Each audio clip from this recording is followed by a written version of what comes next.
Welcome, dear subscribers and curious listeners of my channel.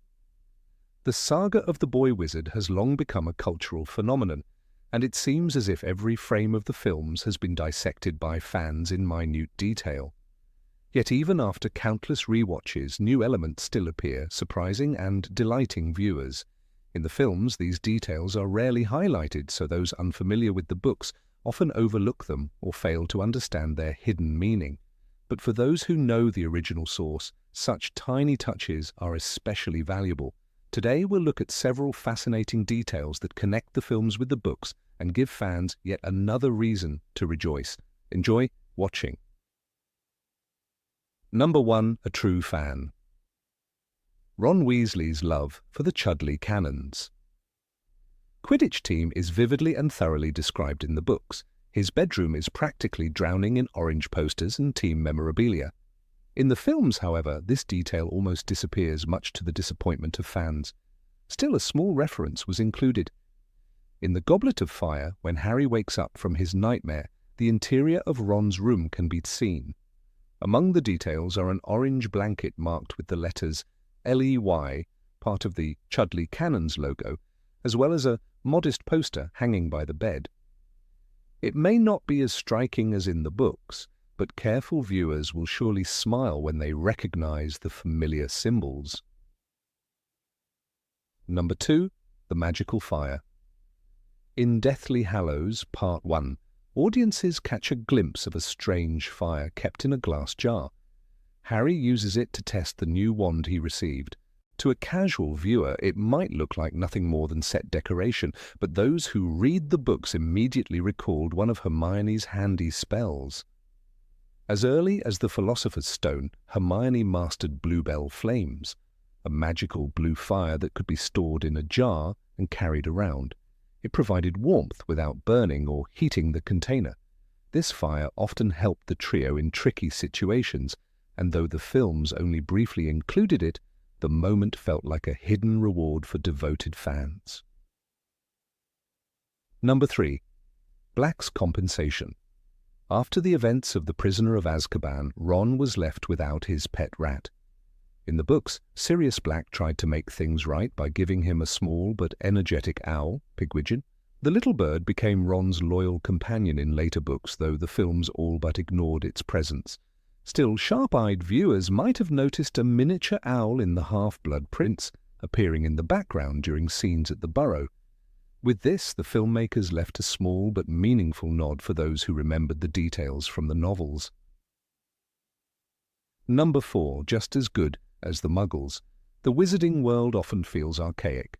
Parchment instead of paper, quills instead of pens, no familiar technology, and a complete disregard for electricity.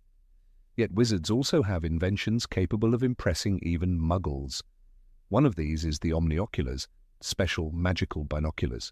They first appeared in the Goblet of Fire and allowed Quidditch spectators not only to follow the game, but also to slow down the action, replay moments, and even receive live commentary analyzing tactics. Harry purchased 3 pairs for himself and his friends, and Ron was quite embarrassed by such an expensive gift. In the film, the device appeared only briefly in Ron's hands, but even that was enough for book fans to recognize the familiar detail. Number 5. Filch's Oddities. In The Half-Blood Prince, a curious detail appears involving the school caretaker. Filch is shown holding a device that looks suspiciously like a Muggle metal detector.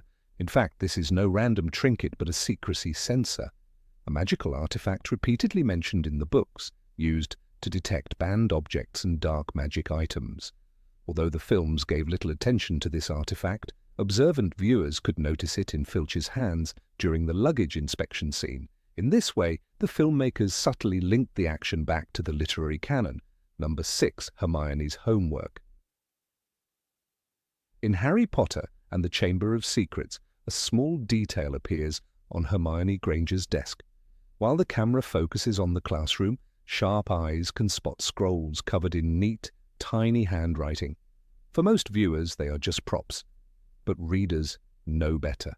These are Hermione's legendary notes, the same ones Ron and Harry often relied on to survive their homework.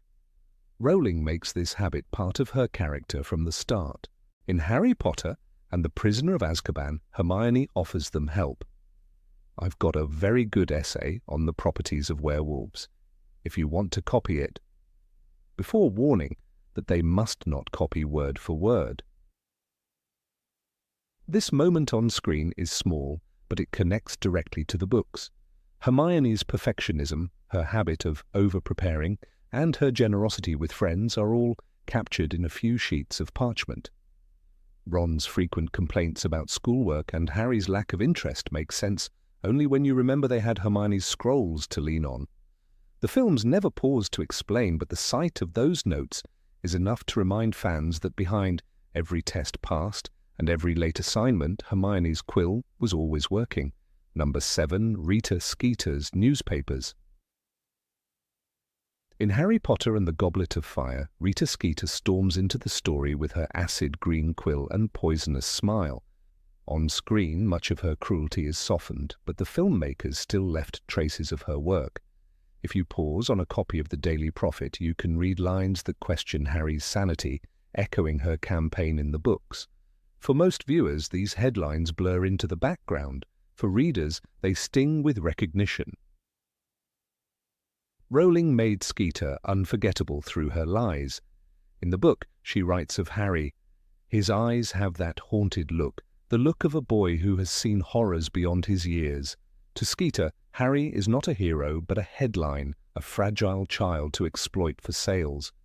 Hermione suffers even worse when Skeeter hints at a fabricated love triangle. These details fill pages, and while the films cannot capture all of them, the background newspapers preserve her venom in print. The effect is subtle but powerful. When Harry walks past the fluttering prophet pages, you know Skeeter is still there, shaping public opinion, twisting the truth. She doesn't need dialogue to make her presence felt. The catty voice of her enchanted quill echoes in the headlines, leaving attentive fans with the reminder that in Rowling's world, the press can wound as sharply as any curse. Number 8. Ginny's subtle revenge. In Harry Potter and the Half-Blood Prince, most viewers focus on Professor Slughorn praising Harry's sudden skill with potions. The camera briefly cuts to Ginny, who hides a small smile. It is quick, almost invisible, yet it tells a story. For readers, that smile recalls the Ginny Weasley of the books, sharp-tongued, clever, and unafraid to tease. Rowling often showed her as the only sibling who could stand up to the twins or make Ron blush. One passage in Harry Potter and the Order of the Phoenix captures this spirit perfectly.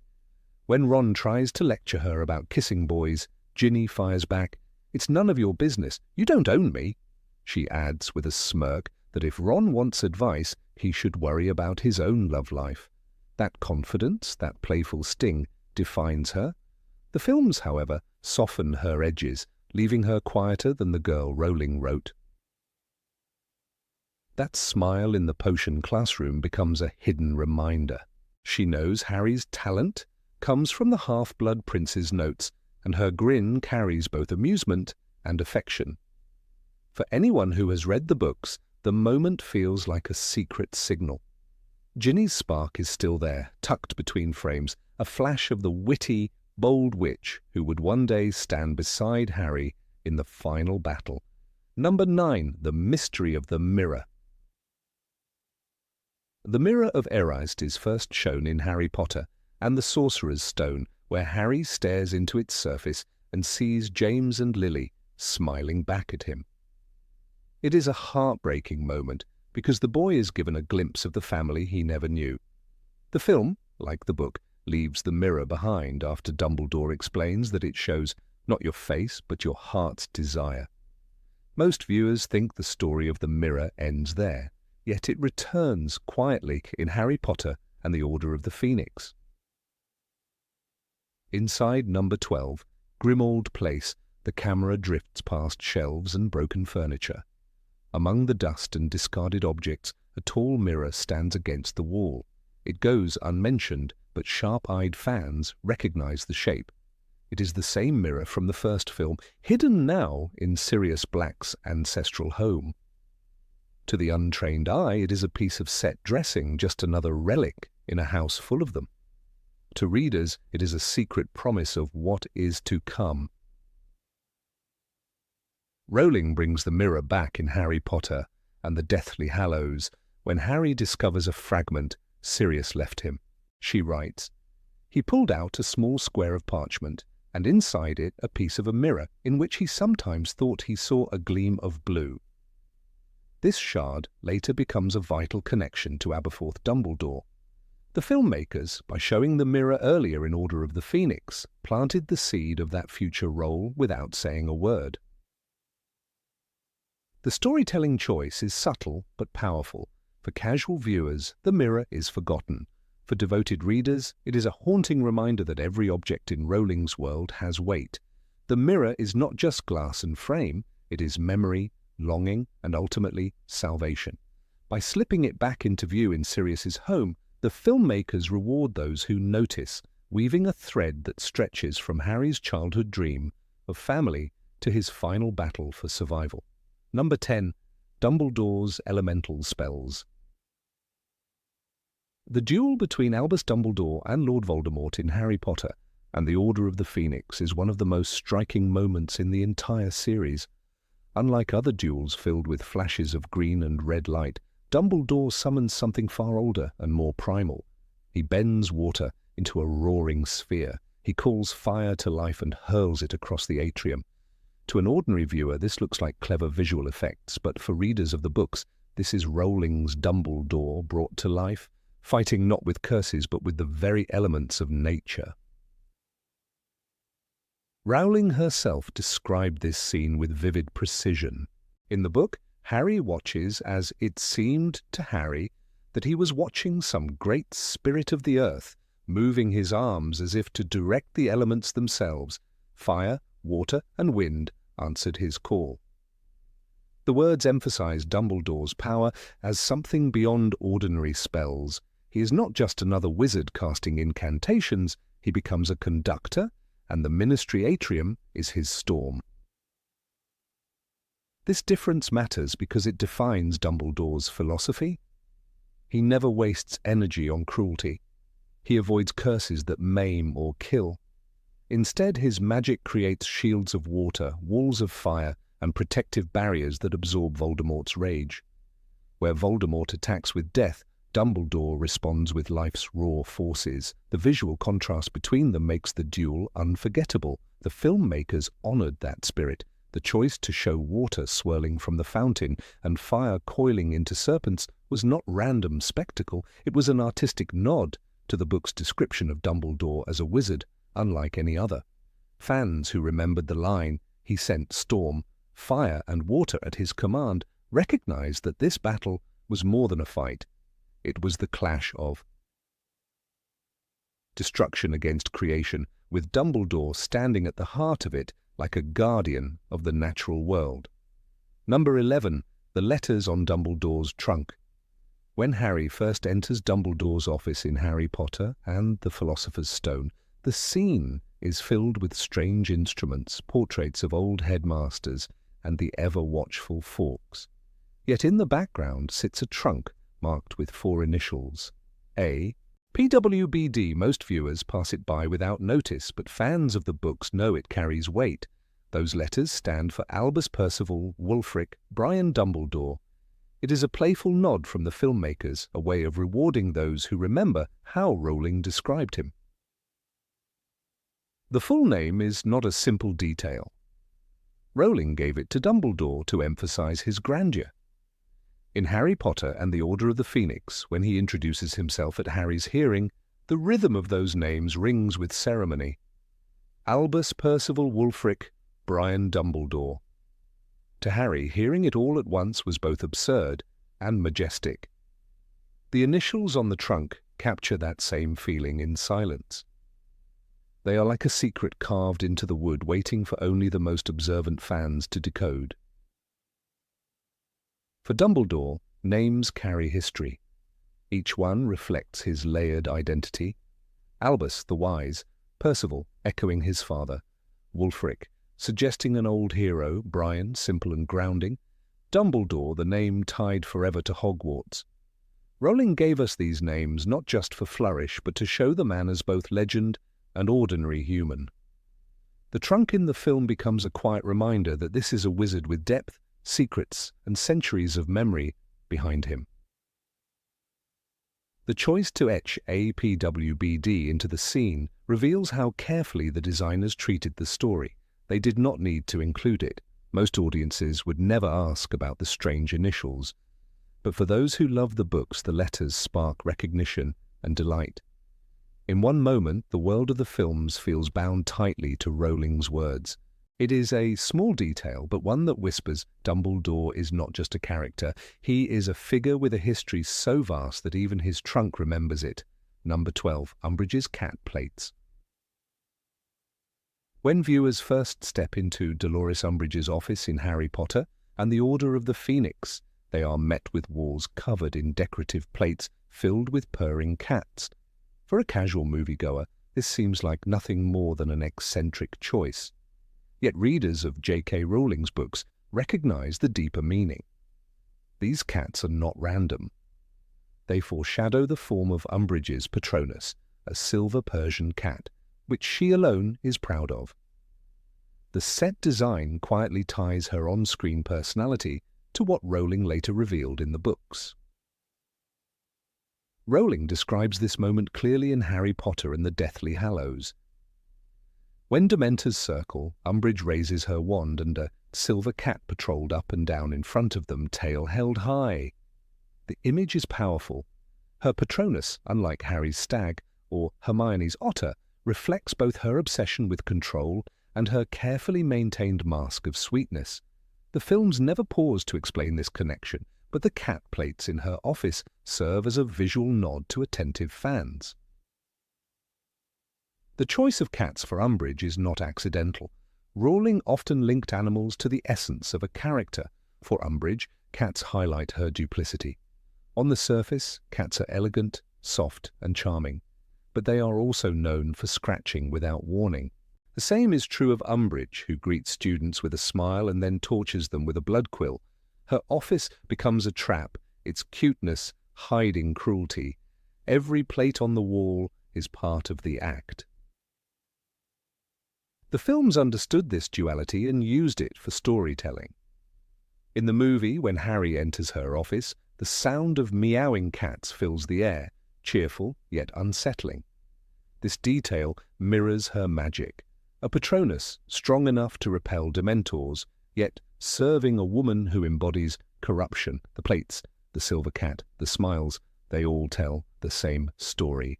Dolores Umbridge surrounds herself with sweetness, but only to disguise her poison. Number 13, the flying keyboard. In the middle of the chaos of the dueling club scene, in Harry Potter and the Chamber of Secrets, there is a detail that slips past almost every casual viewer. All eyes are drawn to the confrontation between Harry Potter and Draco Malfoy, to the snakes conjured and the panic that follows. But if you look carefully behind the crowd of students, a piano is playing on its own. No hands rest on the keys, no student performs for the gathering. The melody flows naturally, filling the hall with a faint background sound. To the average viewer, it is nothing more than an atmospheric addition by the filmmakers. But to readers of J.K. Rowling's books, the flying keyboard is no accident. It is a subtle nod to the living enchantments of Hogwarts, to the music that runs through the castle's veins and often finds its way into the margins of the story. The enchanted piano is not explicitly explained in the film, yet in the books the presence of such self-playing instruments is established. One of the most charming examples is connected to Professor Phileas Flitwick, the tiny but brilliant charms master, who loved music almost as much as he loved spellwork. Rowling notes in Harry Potter and the Prisoner of Azkaban that Flitwick directed the Hogwarts choir, complete with frogs that croaked bass accompaniment. Music was not only a pastime for him, but also a way to shape young witches and wizards into a united group, the enchanted instruments particularly self-playing. Keyboards, harpsichords, and organs were part of this atmosphere. When fans catch that fleeting glimpse of the magical piano in the film, it feels like the filmmakers left a breadcrumb trail for those who remembered the book's subtle details. The idea of self-playing instruments appears as early as Harry Potter and the Philosopher's Stone, when Rowling writes of the Christmas feast in the Great Hall. There was a pile of wizard crackers every few feet along the table, and the enchanted ceiling above was full of sparkling stars. Harry pulled a cracker with Fred, and it exploded with a bang like a cannon and shot out a long, live white mice, a pack of cards, and a hat with a stuffed vulture on top. The atmosphere was filled with enchanted carols as instruments played themselves without any visible hand. The magic of sound in Hogwarts is part of its character, an invisible presence that fills the ancient castle with life. Seeing that silent piano provide music in the movie is a whisper back to those passages. Phileas Flitwick's relationship with music deserves attention. Rowling once described him as a charmer in both senses of the word, and he embodied that perfectly when he directed the Hogwarts choir.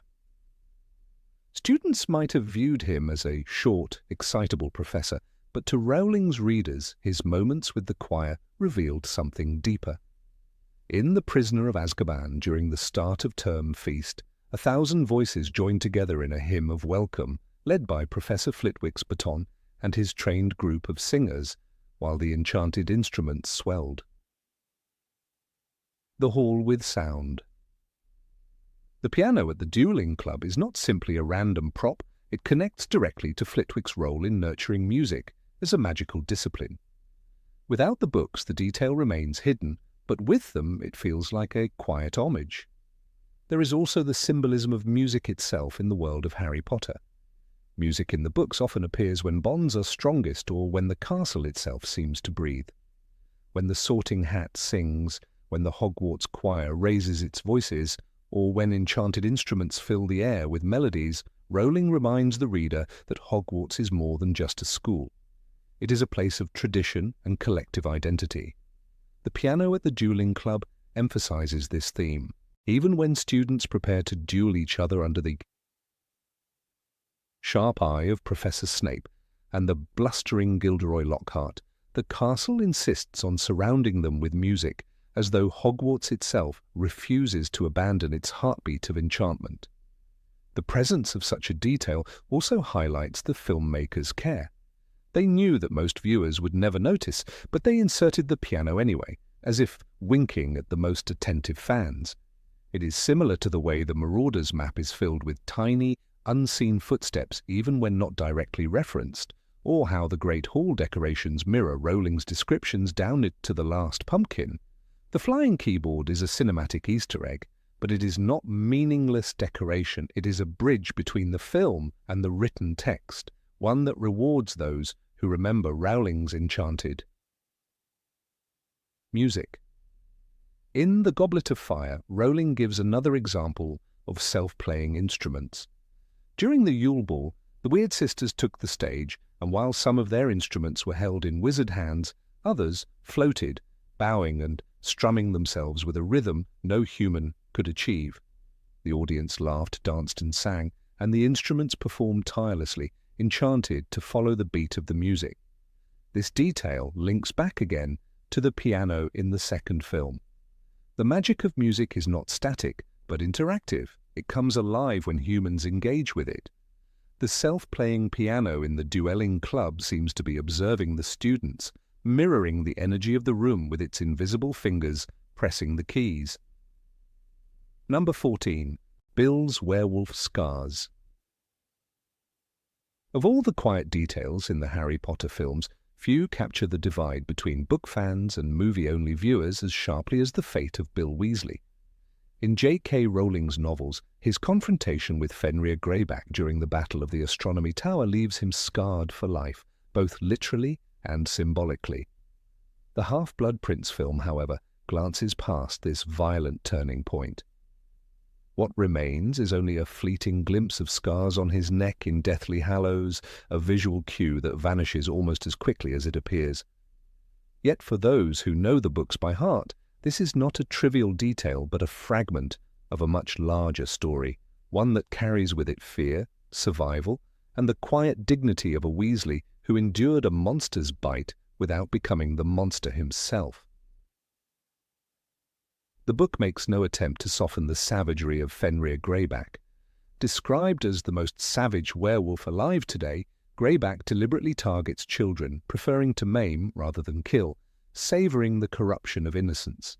His attack on Bill happens in Harry Potter and the Half-Blood Prince, at the moment when Hogwarts is under siege by Death Eaters. It is Lupin who explains the aftermath in a passage that fans still recall vividly. Greyback attacked him. Madame Pomfrey says he won't be a true werewolf, but that the wounds are cursed. He'll have some wolfish characteristics. These words transform Bill's future, shaping his arc as one of resilience rather than tragedy. The film chooses to exclude this turning point, yet the shadow of it lingers for observant eyes. In the cinematic version of events, the climactic scene of the Astronomy Tower plays differently. Death Eaters storm the castle, but Greyback's direct attack on Bill is omitted.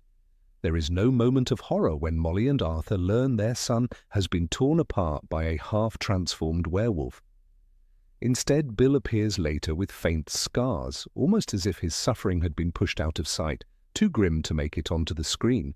For film-only audiences, it seems he is untouched, but in Deathly Hallows, if one looks carefully, scars ripple faintly across his neck. The camera does not dwell on them. They are there and gone again, just a fragment of visual storytelling that passes unremarked. For book fans, however, that detail screams louder than any dialogue could. The difference matters because Bill's scars are not cosmetic. In Rowling's text, they carry deep symbolic weight. He is not turned into a werewolf, yet he is changed. Lupin warns the Weasleys that Bill may develop new habits, noting with uneasy humour that he will like his steaks a little rarer than before. This small sentence lingers because it captures something frightening and fascinating at once, the idea of a man forever marked by a predator, hovering on the edge of two worlds without fully belonging to either. Bill remains himself, but with an edge sharpened by trauma. The scars are not only skin-deep but woven into his story as a reminder of violence that cannot be undone. The films bypass this transformation, and in doing so, they flatten Bill into a supporting figure who slips too easily into the background. In the novels, his attack is central to Fleur Delacour's character as well. When Molly Weasley frets that Fleur may leave her fiancé now that he is damaged, Fleur erupts in fury. "I am good-looking enough for both of us, I think," she declares, showing not only loyalty but also fierce love that silences Molly's doubts. This scene is not about scars alone, it is about love that burns brighter than cruelty. For readers, it marks the moment Fleur becomes unquestionably part of the Weasley family. Without Bill's scars, the films cannot fully render this turning point. What remains is only the faint suggestion of it, left for book readers to recognize in silence. The artistry of Rowling's writing lies in how she threads trauma into transformation. Bill does not collapse under his injuries. Instead, he carries them into his marriage, into his work as a curse breaker, into his fight against Voldemort. The novels are clear that he is never the same, yet his altered state is not one of loss, but of endurance. Greyback's curse is meant to destroy, yet Bill transforms it into a symbol of survival. This makes his scars not grotesque, but almost heroic, a visual map of sacrifice etched into flesh. For film audiences unaware of this backstory, the faint lines on his neck seem like nothing more than makeup. For readers, they are everything. The fleeting glimpse of those scars in the movie works almost like a secret handshake between the filmmakers and the book fans. In the scene at Shell Cottage in Deathly Hallows Part 1, when Bill discusses the Gringotts break-in with Harry, the scars are visible along his throat. The camera doesn't pause to emphasize them, yet their presence is deliberate. It's a subtle nod to those who know the novels, a whispered acknowledgement that this story exists even if the screen did not capture its bloody moment. It is the kind of detail that movie-only audiences would never interpret, but that book fans seize upon, nodding in recognition. The decision to minimize Greyback's attack in the films reflects the broader tension between adaptation and fidelity. The movies often stripped away subplots to focus on Harry, Ron, and Hermione, leaving secondary arcs compressed or erased. Bill's story fell victim to this pruning.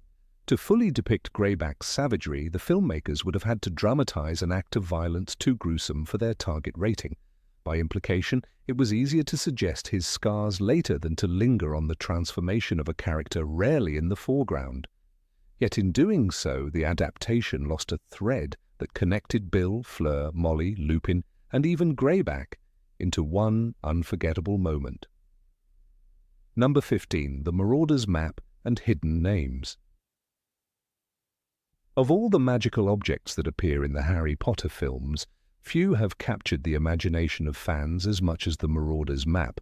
Introduced in Harry Potter and the Prisoner of Azkaban, the map appears at first like a piece of blank parchment until Harry whispers the incantation, "I solemnly swear that I am up to no good." Instantly, an intricate outline of Hogwarts Castle springs to life, filled with shifting footprints and names that reveal the exact position of anyone inside. The book describes it with J.K. Rowling's characteristic flourish.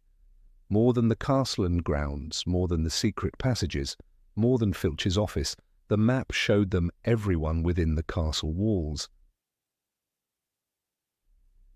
When the film adaptation arrived in 2004, many expected to see the object as nothing more than a convenient plot device, a way to help Harry sneak through corridors.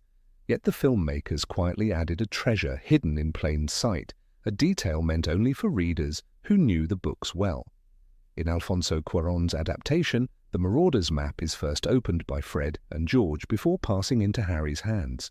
The screen fills with parchment alive with footprints, tiny black dots walking, running, and pausing throughout the labyrinth of corridors. At a casual glance, these are mere decorations. For most viewers, the map is little more than a whimsical piece of moving set design, adding texture to the magical world.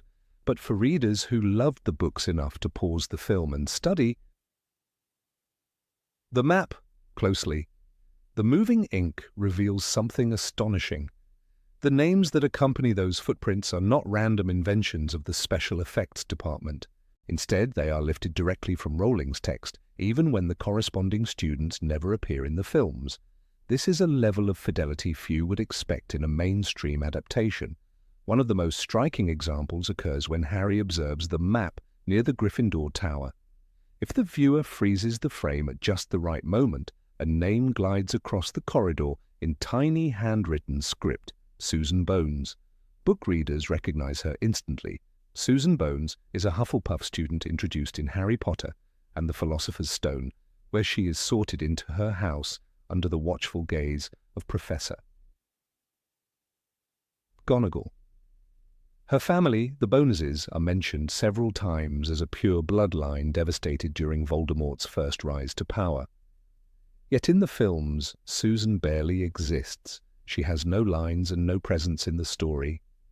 And still there she is on the Marauder's Map, faithfully wandering through the castle, her existence confirmed for those who cared enough to look. Another name hidden among the scrawled corridors is Terry Boot. In Rowling's novels, Terry Boot is a Ravenclaw boy, part of the same year as Harry, who becomes a founding member of Dumbledore's army in Harry Potter and the Order of the Phoenix. He never appears in the films. The cinematic version of the story collapses many background characters, focusing instead on central figures like Neville, Luna, and Ginny. But the Marauder's Map does not forget him. His name passes through the hallways, almost as though the filmmakers are nodding directly to the readers. We know he is here, even if you cannot see him in the flesh. It is a subtle acknowledgement that the world is larger than what the screen can show. There are more examples. If you look carefully, you may catch Ernie Macmillan, another Hufflepuff student who becomes prominent during the 5th book as a loyal supporter of Harry against the Ministry's denial of Voldemort's return. His proud speeches in the novels, including "I for one believe you, Harry," are entirely absent from the films. But Ernie's existence is not erased. His name too appears among the map's labyrinth, confirming his presence in the castle. Similarly, Anthony Goldstein, one of the original DA members and a character Rowling later revealed to be of Jewish heritage, flickers briefly on the map. These touches are more than decorative. They are reminders of the sprawling ensemble that makes Hogwarts feel real. The effect of these names is subtle yet powerful. When Rowling described the Marauders map in the book, she did not merely provide Harry with a tool for sneaking past Filch. She gave the reader an omniscient perspective on the castle, as though every heartbeat of Hogwarts could be captured in ink. It was a map, showing every detail of the castle and its grounds, she wrote. Every secret passage, every person, every ghost. That promise is fulfilled on screen not through dialogue but through design. The inclusion of names like Susan Bones or Terry Boot. It's the illusion that Hogwarts exists beyond the narrow focus of Harry's story. These students are living their parallel lives, walking to class, attending meals, or slipping away to the library, even if the camera never follows them. For fans, the discovery of these names was electric. Online forums in the mid-2000s filled with freeze-frame analyses as devoted viewers combed through blurry screenshots. Lists emerged of which book-exclusive characters could be found. Each discovery felt like uncovering a secret handshake between the filmmakers and the book readers, a quiet acknowledgement that the world of Hogwarts was too large to be contained by a single lens. In a way, it was a puzzle, a hidden game built into the film itself, rewarding those who carried Rowling's words in their memory. Number 16, the dwarf Cupid. In the second Harry Potter film, Chamber of Secrets, there is a fleeting moment where the walls of Hogwarts are adorned with paper hearts and subtle decorations. To most viewers, this is a minor set dressing, hardly worth remembering. But for those who know J.K. Rowling's books by heart, those hearts carry a hidden weight. They whisper about a day that never came to the screen, a day that made Harry Potter's life at school far more humiliating than any basilisk lurking in the pipes. It was Valentine's Day, as imagined and orchestrated by the hopelessly flamboyant Gilderoy Lockhart, and in the novel it descended into sheer absurdity. Lockhart, who was more in love with himself than with any idea of teaching, decided to transform Hogwarts into a palace of cheap romance. He plastered pink confetti everywhere, arranged lurid decorations, and insisted that the students feel the magic of love. But the most unforgettable element of his scheme came in the form of dwarfs, dressed as cupids. These stout, disgruntled little messengers carried harps, wings strapped to their backs, and delivered singing valentines to mortified recipients. Harry became one such victim, and the memory burned itself into his embarrassment forever. In Chamber of Secrets, Chapter 13, Rowling writes, "A dozen surly-looking dwarves sat cross-legged on the floor. Cupid, Cupid, squeaked Lockhart happily, our very own Cupids, ready to deliver your Valentine." This episode in the book is outrageous, comic, and deeply uncomfortable for Harry. It crystallizes Lockhart's role not as a defender of students, but as an attention-hungry fraud willing to use them as props for his vanity. When one of the dwarfs finally cornered Harry in the corridor and sang Ginny Weasley's clumsy poem in front of the crowd, it became one of the most humiliating days of his life. The poem itself, his eyes are as green as a fresh pickled toad, his hair is as dark as a blackboard, was the kind of mortification only a 12-year-old could suffer with full intensity. Yet in the movie, none of this unfolds. Chris Columbus, the director, chose to move past Valentine's Day entirely. Instead of giving the audience Lockhart's ridiculous army of dwarves, the film only hints at the event through decoration. Viewers can briefly glimpse pink hearts lining the Hogwarts hallways. No one comments on them, no dwarf cupids are seen, and the episode fades almost before it is noticed. It is a blink-and-you-miss-it moment, planted like a secret gift for those who remember the novel. Only the devoted fans, the ones who read every page, will connect the fleeting visual to the full spectacle that Rowling once described in words. The choice not to show the dwarves is understandable when we think about tone. The Chamber of Secrets film already juggled danger, mystery, and the slow rise of darkness. A full comedic interlude with dwarf cupids might have clashed with the tension of the story.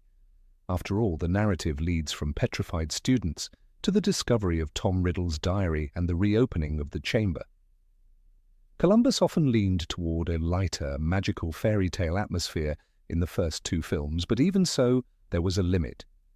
Dwarves in Cupid wings chasing Harry through corridors, singing off-key poems, might have shattered the balance between humor and fear. But the absence of the scene also takes something away. In Rowling's version, Valentine's Day exposed Harry's vulnerability in a raw way. He was not facing down Voldemort or dueling Malfoy, he was simply enduring the cruelty of attention. Surrounded by peers with everyone laughing, Harry longed to disappear. This humiliation highlighted how fame, which so many students envied him for, was a burden. The dwarf's performance was not just comic, it reminded us that Harry's life was filled with public scrutiny, often in the most uncomfortable circumstances. Lockhart's role is also diluted without the Valentine's fiasco. In the book, his desperate attempts to force joy and romance on the school underscored his incompetence. He was not merely an annoying braggart, he was a man so detached from reality that he thought students would embrace his carnival of love. Seeing dwarfs drag their feet while delivering singing valentines made Lockhart's madness tangible. The scene also foreshadowed his eventual collapse at the end of the book, when his lies unravel and his memory charm backfires. On film, however, we only catch fragments of his vanity. Without the dwarf spectacle, his egomania feels less extreme. The dwarf cupids themselves are a detail too strange to ignore. Rowling gave them a shabby, reluctant quality. They were not graceful sprites of myth, but grumpy-looking men who seemed embarrassed by their costumes. That contrast between Lockhart's grandiose vision and the dwarf's sour faces sharpened the comedy. It is a reminder of how Rowling often subverted fantasy tropes. Instead of ethereal messengers of love, Hogwarts got tired, irritated dwarves in tacky wings.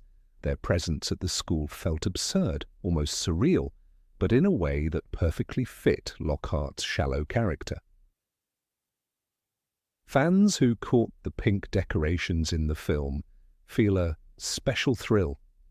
It is as if the filmmakers reached through the screen to wink at them, acknowledging their deeper knowledge.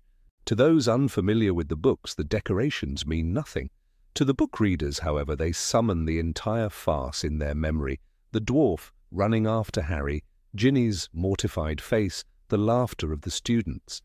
One glance at a heart in the corridor, and suddenly the whole missing scene comes alive in the imagination. This interplay between book and film highlights the complexity of adaptation. Directors often face impossible choices: what to keep, what to cut, what to transform. In the transition from page to screen, some moments vanish entirely. The Valentine's Day debacle is one such loss, but its faint shadow remains through those decorations. It becomes an Easter egg, a nod to fidelity, but also a reminder of what adaptation must sacrifice. Some humor must be trimmed to make room for narrative urgency. The omission also speaks to the difference in pacing between mediums. In the novel, Rowling has the luxury of slowing down, of letting Harry stumble through embarrassment before plunging him back into mystery. In the film, time is more precious. A 2-hour runtime cannot indulge in every subplot. Valentine's Day, as funny as it was, did not advance the central plot of the chamber. It revealed character, it enriched atmosphere, but it was not essential to solving the mystery. The filmmakers made a pragmatic choice, and the book loyalists were left with a bittersweet nod in the form of background hearts. Some fans lament this omission more than others. They argue that leaving out the dwarves stripped away a piece of Hogwarts' chaotic life, where even in times of danger, absurdity reigned. Rowling's world is filled with such bizarre digressions, haunted bathrooms, enchanted candies, trick staircases, that contribute to its depth. By cutting the dwarf cupids, the films risked sanding down the edges. making Hogwarts less quirky and more polished. The hearts on the walls are a fragile attempt to preserve that strangeness. Others defend the filmmakers. They point out that Harry's humiliation appears in many other forms on screen. From his treatment by Snape to his constant media attention later in the series, the theme of unwanted fame is preserved. The dwarf poem was a single moment, unforgettable in the book, but dispensable on screen. What matters more is that Harry's vulnerability remains part of his story, even if the medium changes its expression. Yet the memory of those dwarves lingers in fandom culture. Readers recall Harry being tripped in the corridor, forced to listen to Ginny's poem while blushing furiously. They laugh, they cringe, they sympathize. For many, this is what makes the book so human. Magic is everywhere, but so are the awkward experiences of growing up. A monster in the pipes is frightening, but a dwarf singing about your green eyes to a jeering crowd is another kind of horror altogether. This is why the hearts in the film matter. They connect us to the texture of that humiliation. What we are left with, then, is a paradox. The dwarf cupids never appear in the movies, and yet their presence hovers in the background, visible to those who know where to look. A string of pink hearts on a wall becomes a portal to a fuller story, one only available in the books. This detail demonstrates the layered experience of Harry Potter fandom. Some see only a set decoration, others see an entire scene hidden behind it. In that sense, the films and the books continue to speak to each other, each holding secrets that the other only hints at. Number 17, the living chess set. Of all the magical moments in the first film adaptation of J.K. Rowling's saga, few left such a striking impression as the deadly game of wizard's chess in Harry Potter and the Philosopher's Stone. The visual spectacle of Ron Weasley taking control of a living chess piece, guiding Harry and Hermione across a dangerous board, and ultimately sacrificing himself so that Harry could move forward to the Philosopher's Stone, burned itself into the memory of millions of viewers. The clash of enchanted stone figures, the thunderous sound of swords breaking opponents, and the bravery of a red-haired boy who was usually cast as comic relief, transformed what could have been a simple challenge into one of the most memorable tests of courage in the series.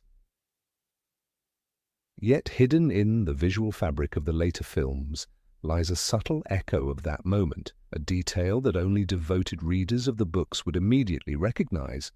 A miniature version of those enchanted chessmen quietly standing in the Weasley home, the Burrow. This detail might pass unnoticed to a casual watcher, but it resonates deeply with anyone who remembers the descriptions Rowling gave in her books. In the novels, Ron was not just good at wizard's chess, he was the best among his peers. He had a set of pieces that behaved like cranky old warriors, often grumbling at him, sometimes shouting advice, and always carrying the memory of their battles. Rowling writes in Philosopher's Stone, "Ron's set was very old and battered. Like all wizard chessmen, they were alive. Harry's men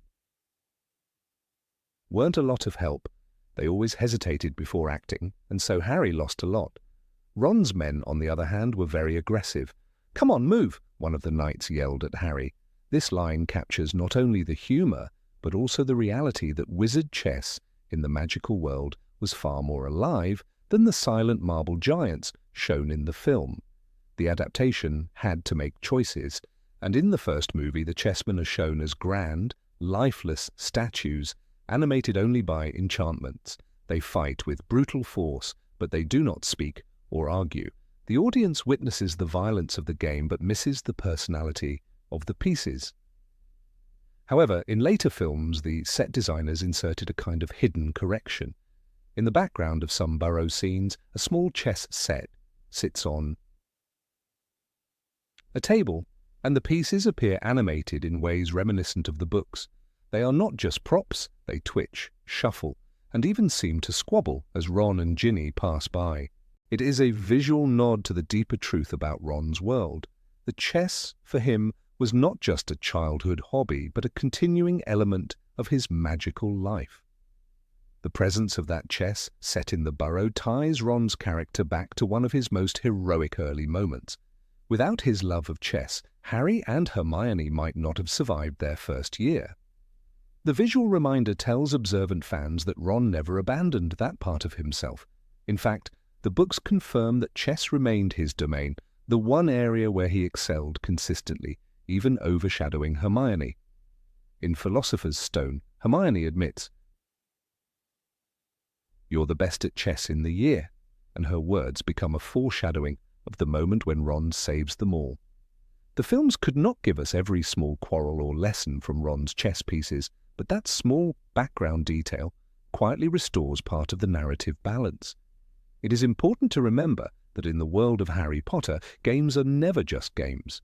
Quidditch reflects bravery and teamwork, gobstones embody frustration and risk, and wizard chess represents the strategy and sacrifice of war. Rowling chose chess deliberately for the first great trial. It is not simply a pastime, but a metaphor for the choices Harry and his friends must make throughout their lives. Who will take the dangerous position, who will sacrifice, and who will move forward? Ron's willingness to be the knight who falls for the greater good parallels the sacrifices that define the series as a whole. To see his chessboard later in the burrow is to understand that he carried this metaphor with him, keeping strategy and foresight close to his heart. The storytelling value of the chess scenes in the books goes far beyond the stone giants. In Chamber of Secrets, Ron continues to win at chess, his pieces still yelling at him, still helping him outmaneuver his friends. His victories are described casually but consistently, showing that in this one arena he dominates without question. For a boy who lives in the shadow of 6 siblings, this mastery gives him confidence. Ron won always because his chessmen knew him and trusted his judgment, Rowling explains. The living pieces are not simply enchanted toys, they are extensions of Ron's character, his stubbornness, his loyalty, and his willingness to take risks. This depth does not appear in the films directly, but that small chess set is a silent reminder of it. For book readers, the difference between the massive statues in the film and the quarrelsome figures in the books is striking. In the novels, Ron's chessmen are almost like family. They insult Harry when he makes poor moves, they encourage Ron when he takes bold risks, and they give the impression of grizzled veterans who have fought hundreds of battles. The line from Philosopher's Stone where Harry's pawn hesitates while Ron's knight shouts, "Don't be a prat, do what I say," illustrates that these figures are not mindless, they are argumentative, proud, and deeply alive. That quality never vanishes in the books, and seeing the miniature version in the burrow allows attentive fans to smile knowingly, recognizing that the filmmakers tried, in their own subtle way, to bring that element back. The chessmen also serve a symbolic role for Ron's growth. He begins the series as the overlooked younger brother, someone whose talents rarely shine compared to his siblings. But in chess, he is the leader, the strategist, the one whose decisions carry weight. His sacrifice on the giant board foreshadows his later loyalty during the war against Voldemort, when he chooses again and again to risk himself for his friends. The filmmakers, perhaps without drawing attention to it, understood this importance. That is why they kept the chess imagery alive, tucked into the cozy clutter of the burrow, a place that represents Ron's identity more than any other setting. What makes the hidden chess set such a powerful detail is the way it merges the visual medium with the literary one. Only those who recall the arguments and insults of the chess pieces in the books will immediately understand the significance. For everyone else, it may look like an ordinary magical toy, but for readers, it is evidence that Ron's world is consistent, that his passions endure, and that the filmmakers respected this element enough to include it even without comment. It rewards attentive eyes and creates a bridge between the silent statues of the first film and the lively wooden warriors described by Rowling. There is also a deeper resonance here with the theme of memory in the Harry Potter series. Just as the chess pieces remember their players and develop personalities shaped by past battles, so too do the characters carry memories of sacrifice and struggle. Ron's chessboard in the burrow is not just a hobby, It is a memorial to the first great challenge he overcame. Every time the figures shuffle or argue, they echo the thunder of the giant statues in the dungeons. They remind us that heroism is not forgotten, even in the quiet corners of family life. The choice to include the chess set also underlines the unique way in which Rowling's world-building works. She fills her universe with small details: how owls deliver mail, how portraits gossip, how chess pieces bicker, that give texture and depth. The films often had to streamline, but here, in this tiny gesture, they preserved one of those details. It is a recognition that magic is not only about spectacle, but also about personality, memory, and tradition. Wizard chess is not frightening in the burrow. It is domestic, familiar, a part of the Weasley family's everyday life. By showing the chess set again, the filmmakers allow Ron's early sacrifice to remain visible, even if unspoken. It tells us that he did not outgrow that bravery, that the instincts that led him to fall from the knight's horse for Harry's sake still lived in him as he grew older. He might joke, he might argue, he might feel overshadowed, but he always remained the strategist willing to protect his friends. That background detail is therefore not merely decorative, it is a statement about continuity of character. The novels emphasize repeatedly that Ron's confidence is fragile, built in small victories like chess. Hermione's brilliance often overshadows him in academics. Harry's fame overshadows him in adventure. But when the chessboard appears, Ron shines. "You've got to make some sacrifices," he declares in Philosopher's Stone, before moving forward to face his own fall. Those words echo throughout the series, and the chess pieces in the burrow serve as the physical embodiment of them. They are proof that Ron's sacrifices were not one-time acts, but part of a lifelong pattern of courage. In the end, the hidden chess set is one of those treasures that fans love to discover because it bridges what is on screen with what is on the page.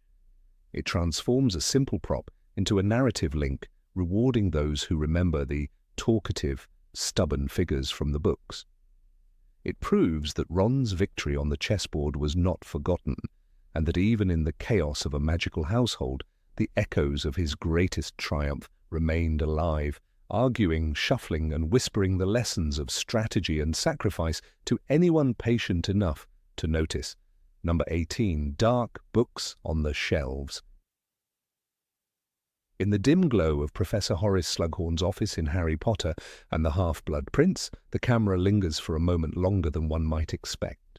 At first glance, the scene seems to capture only the eccentric professor's ornate furniture, heavy curtains, and scattered crystal goblets of mead.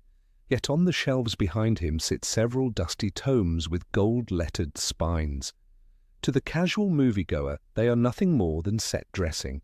But to the dedicated reader of J.K. Rowling's novels, those volumes contain a quiet whisper of recognition, a coded message from the filmmakers that they understood the hidden architecture of this world.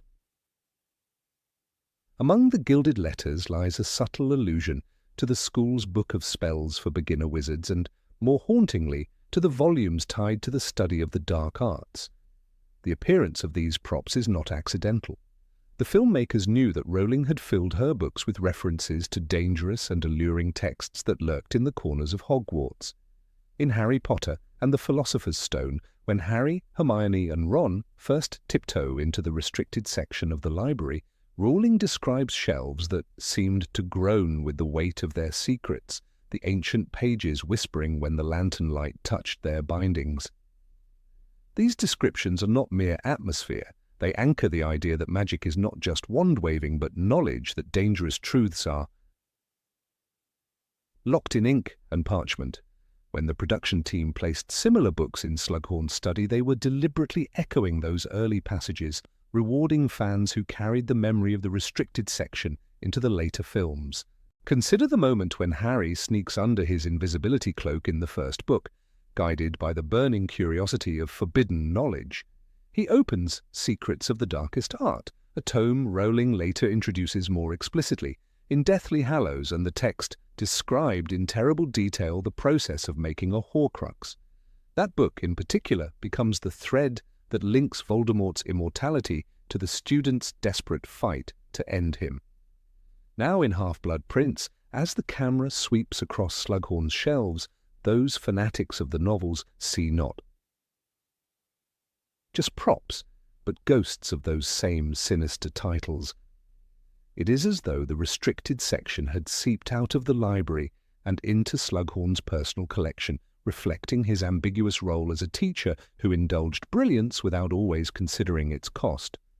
The set designers, led by Stuart Craig, often hid such treasures in plain sight. Their intention was not to distract, but to build texture, to make Hogwarts and its surrounding world breathe with authenticity. One of the volumes with golden letters visible in Slughorn's office carries a spine that suggests a beginning spellbook, akin to Miranda Goshawk's Standard Book of Spells Grade 1. Readers remember Goshawk's name from the very first year's school list: 1 wand, 1 cauldron, 1 set of glass or crystal phials, and The Standard Book of Spells Grade 1 by Miranda Goshawk. That modest title, meant for 11-year-olds fumbling with their first charms, finds a strange echo when placed beside more dangerous-looking texts in Slughorn's shelves. It creates a visual contrast between the innocence of youthful learning and the dark seduction of forbidden magic, encapsulating the tension at the heart of the 6th story. The presence of books tied to the dark arts cannot be overlooked. Slughorn, for all his genial charm and fondness for crystallized pineapple, is a man with shadows in his past. He once provided a young Tom Riddle with the knowledge that would become the cornerstone of the most unspeakable spellwork, Horcrux creation. The books behind him, with their dark bindings and gleaming titles, stand as silent witnesses to this complicity. They remind the careful viewer that knowledge itself is not good or evil, but is shaped by those who wield it. In Chamber of Secrets, Rowling described the restriction section books bound in peeling leather, titles picked out in gold that seemed to gleam with danger. The filmmakers borrowed that imagery and planted it here, ensuring the audience would feel the weight of unseen history. Fans who noticed this detail might recall Hermione's frustrated attempts to research Horcruxes in Order of the Phoenix. She tells Harry, "I went to the restricted section and couldn't find a single reference. They've removed them all."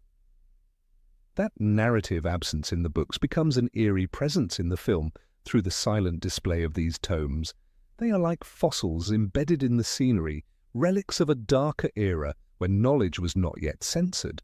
To the audience that has read every line, the implication is rich. Perhaps Slughorn never parted with certain titles, even when Dumbledore cleansed the library shelves. The artistry here lies in how the visual detail resonates with the moral themes of the story. Half-Blood Prince is the tale of Harry's education in memory, secrecy, and the dangerous allure of hidden truths. Slughorn withholds a memory, fearing the shame of what it contains. The dusty books on his shelves mirror that fear, embodying knowledge locked away, golden letters concealing horrors beneath. Just as Harry must coax the truth out of Slughorn, so too must the attentive viewer draw meaning out of those silent spines. The props are not background, they are metaphor. Rowling's novels frequently linger on the physicality of books. She describes their smells, their bindings, the way they throb or scream when opened. In Philosopher's Stone, a volume Harry touches lets out a high-pitched wail that made him clamp it shut in panic. That uncanny detail, the idea of a book that defends itself, lingers in the imagination. When the films showcase rows of ominous tomes, even without such theatrics, readers feel the echo of those earlier pages. It is an example of cinematic storytelling that communicates across mediums, relying on memory and association rather than explicit exposition.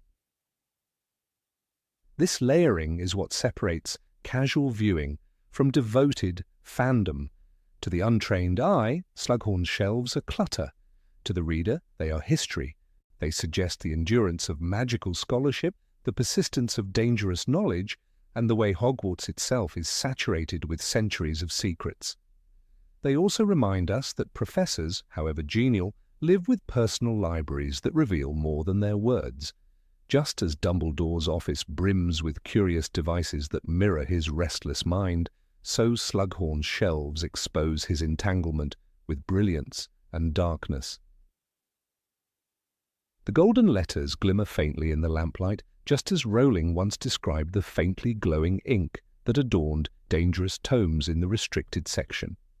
The filmmakers did not need to include this. They could have left the shelves blank or filled them with generic props. Instead, they chose to honor the books within the books, giving readers a thrill of recognition. It is a gesture of respect, a subtle acknowledgement that the world of Harry Potter is not only visual spectacle, but literary heritage. When Harry confronts Slughorn about Horcruxes, the tension of that scene is doubled for the observant fan. Behind Slughorn's nervous face sit the silent spines of books that contain the very knowledge he refuses to speak. It is a haunting tableau, truth hidden in plain sight, guilt framed by gold letters.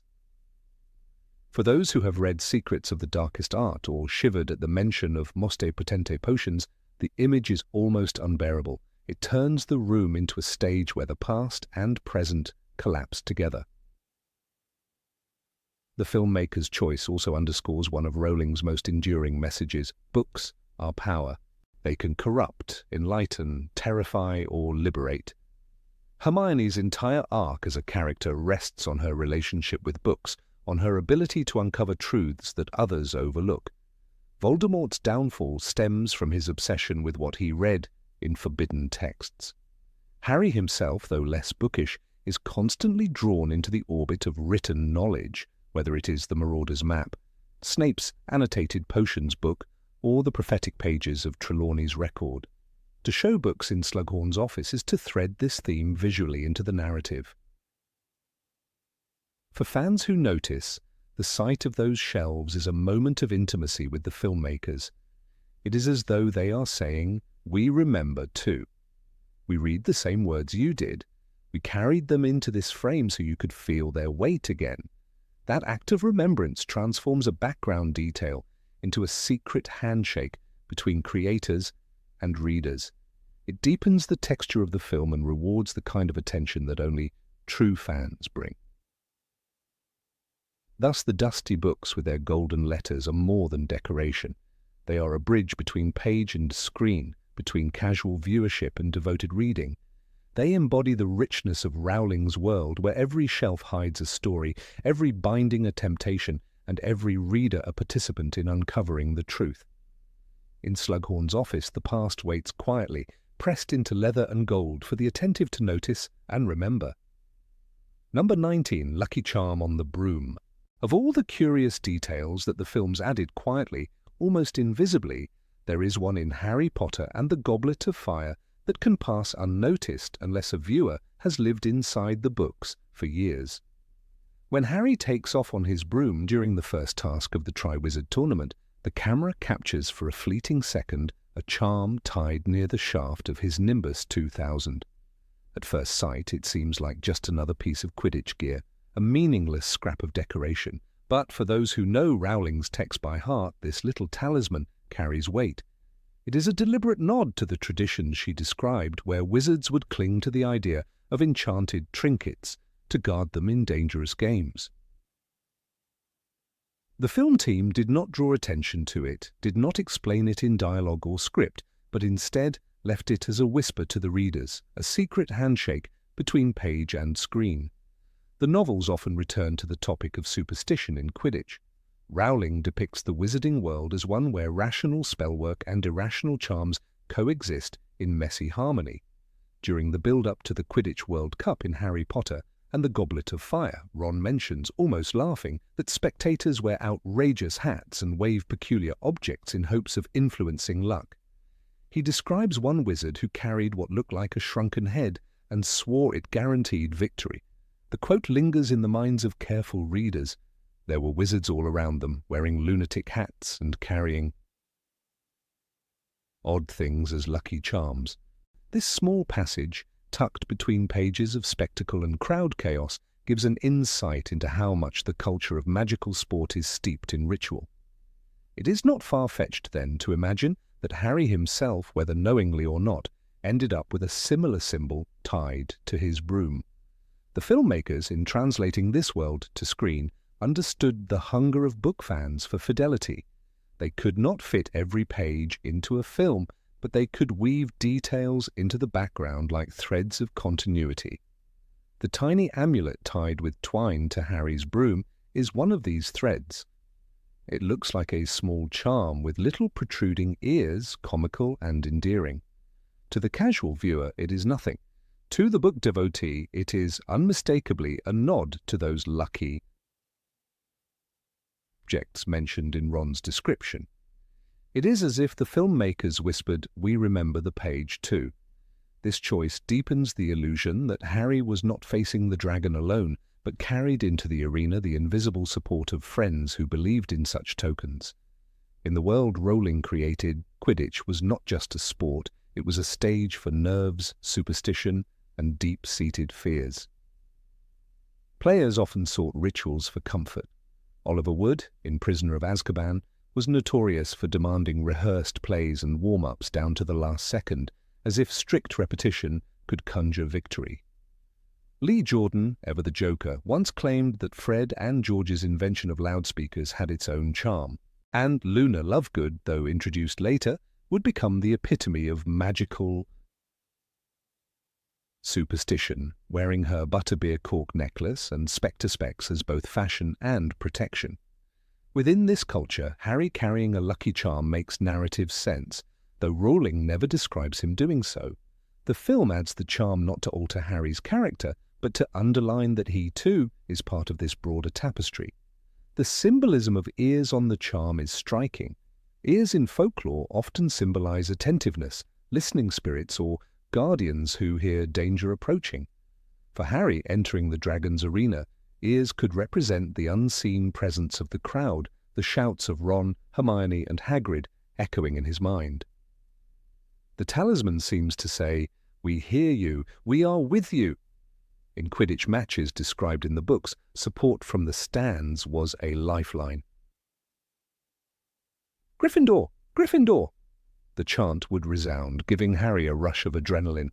The charm, hanging quietly from his broom, embodies this same emotional push, condensed into a single object.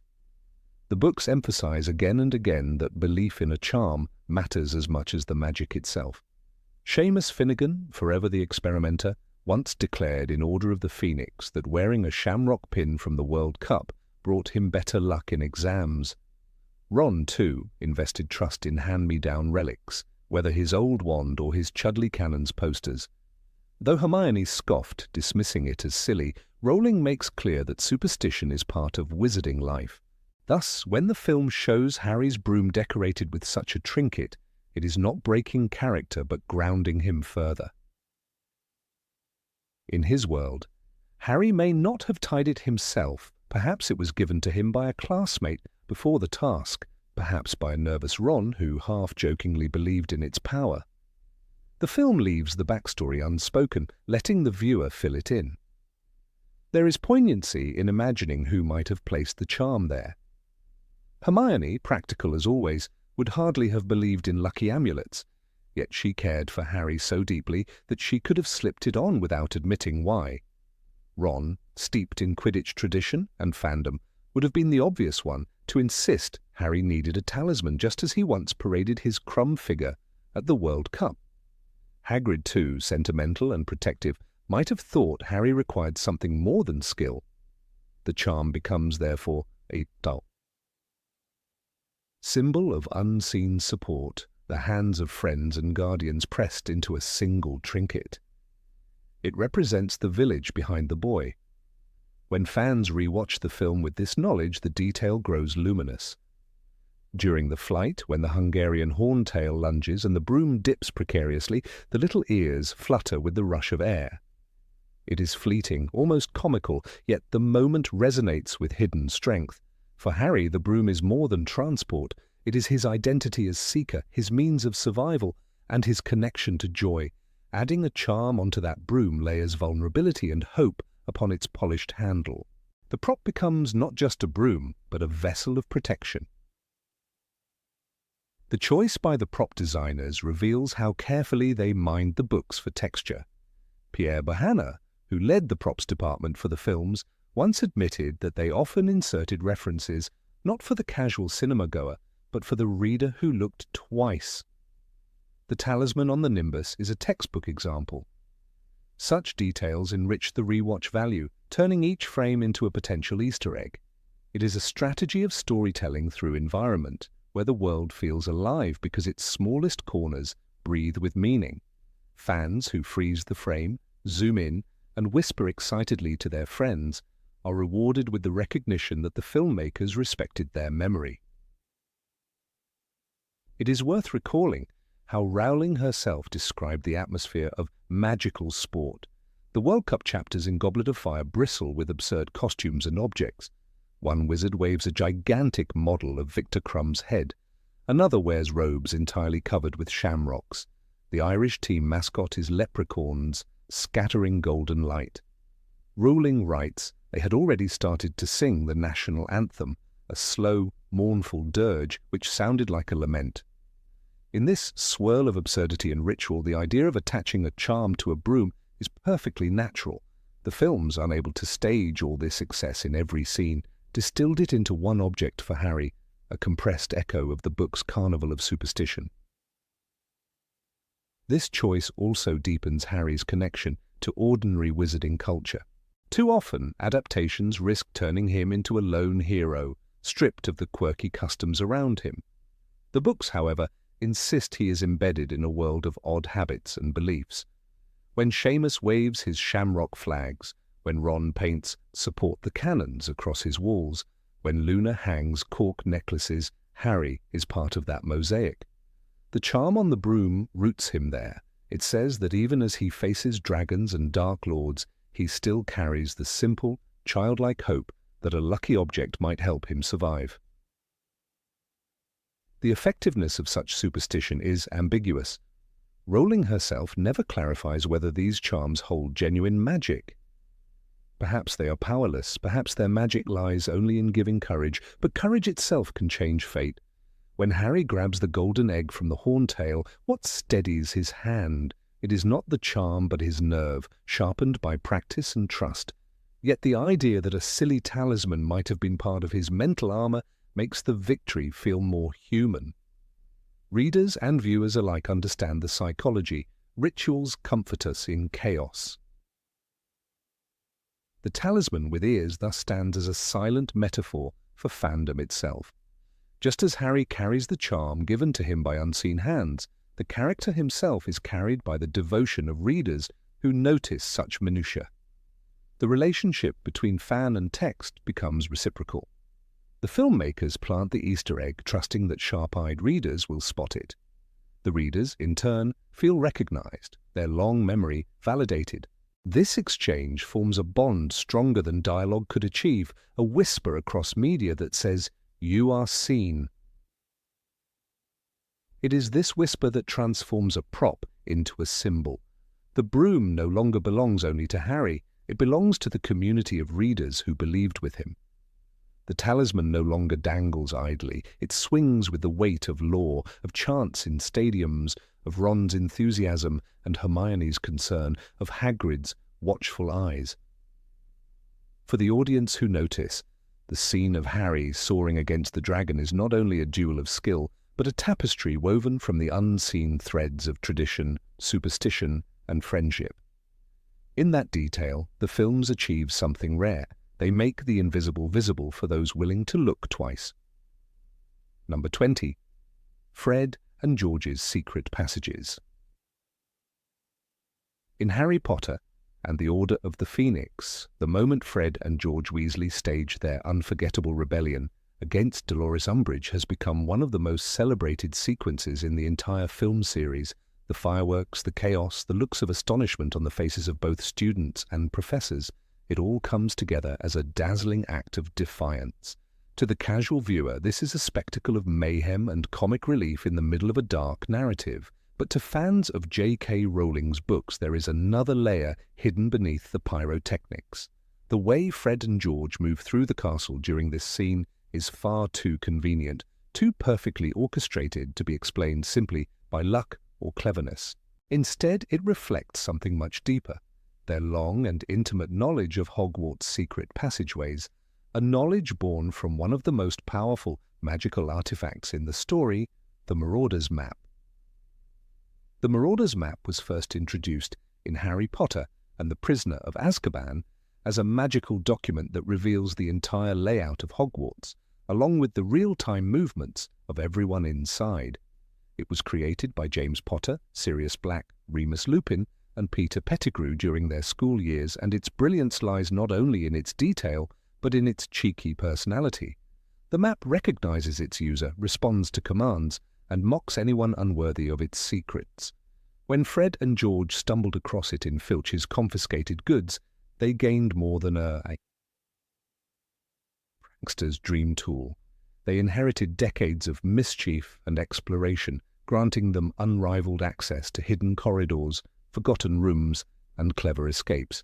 In the film adaptation of Order of the Phoenix, this background is never explained, yet observant fans can see its traces in the twins' remarkable ability to evade Umbridge's authority with a grace bordering on the impossible.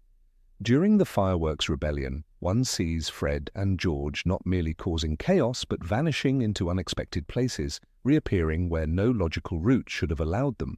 A viewer unfamiliar with the books might chalk this up to movie magic, assuming that the directors wanted a fast-paced montage of confusion. But a reader who recalls how Rowling described the twins' familiarity with the castle understands that their movements are deliberate. As Rowling writes in Prisoner of Azkaban, when Harry receives the Marauder's Map from the twins, they casually remark, "We've been giving it the once-over for years now, best thing we ever nicked." That one sentence confirms years of quiet training. By the time of Umbridge's rule, Fred and George are not just pranksters with fireworks, they are masters of Hogwarts' hidden arteries. What makes this detail so fascinating is that the films rarely dwell on the subtleties of Hogwarts geography. Viewers see a staircase shift, a portrait open to a passage, or a room appear, but the castle itself is not treated as a living, breathing puzzle the way it is in the books. The Weasley twins, however, embody that sense of playful mastery over the labyrinth. When they dodge the inquisitorial squad or set off explosions in places Umbridge cannot anticipate, the unspoken explanation is that they are slipping into hidden corridors and bypassing main hallways entirely. In the film, this is shown through sudden cuts that place them in seemingly disconnected spaces. To the untrained eye, it's merely cinematic rhythm. To the trained reader, it's an echo of the Marauder's Map, flickering on the screen like a ghost of the text. One specific moment stands out, when the twins unleash a massive dragon-shaped firework that charges through the Great Hall and then promptly reappear on a balcony above a panicking crowd. How could they have climbed to that position so quickly when only seconds before they were surrounded on the floor? The film does not explain, but in the books, Rowling makes it clear that such impossible repositioning was second nature for them. In Goblet of Fire, George casually tells Harry about a secret passage behind a mirror on the 4th floor, leading down toward Hogsmeade. "It's one of 7, he says, reminding the reader that there is an entire network at their disposal. The film's version of Order of the Phoenix silently leans on this knowledge, trusting that devoted readers will recognize the invisible pathways beneath the spectacle. The importance of these secret routes becomes even more significant when one considers the oppressive atmosphere Umbridge creates. Her network of inquisitorial squad members patrols hallways, her rules suffocate every inch of student life, and her watchful eyes seem impossible to evade. Yet Fred and George thrive under her regime, not because of luck, but because they possess knowledge no one else has. They are the heirs to the Marauder's rebellious spirit. In Prisoner of Azkaban, the map famously displays its opening line. Messrs. Mooney, Wormtail, Padfoot, and Prongs are proud to present the Marauder's Map. In the film, that line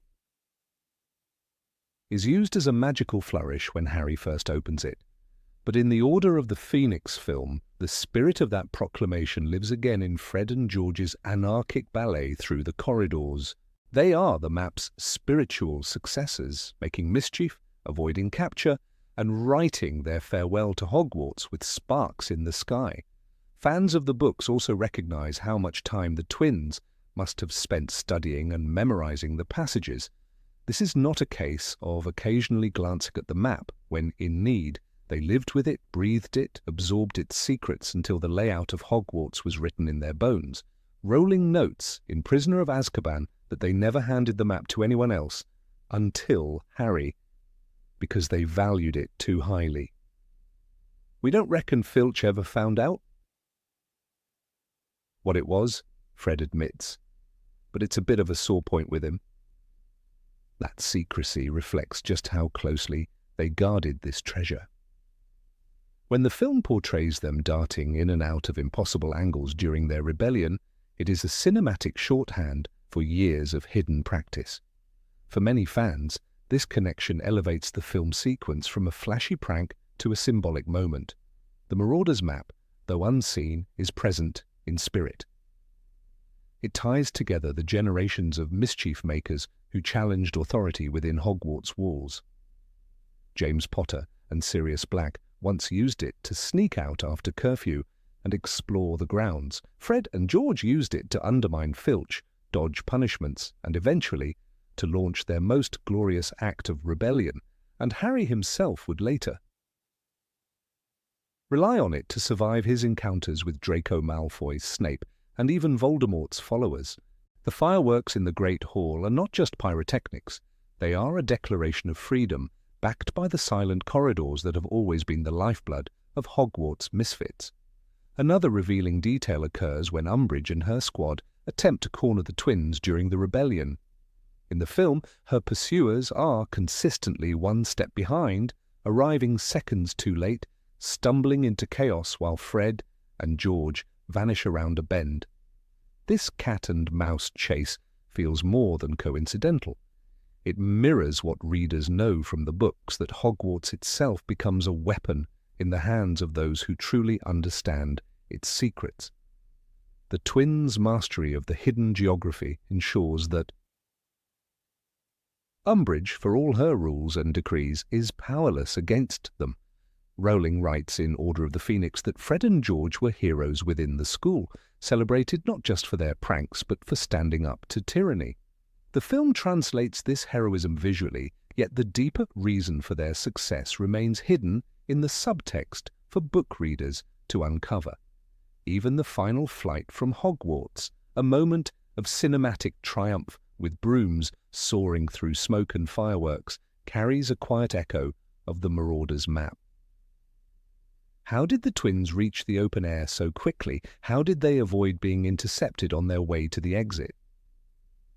Again, the films skip over explanation, relying on the audience's willingness to accept magic as the answer.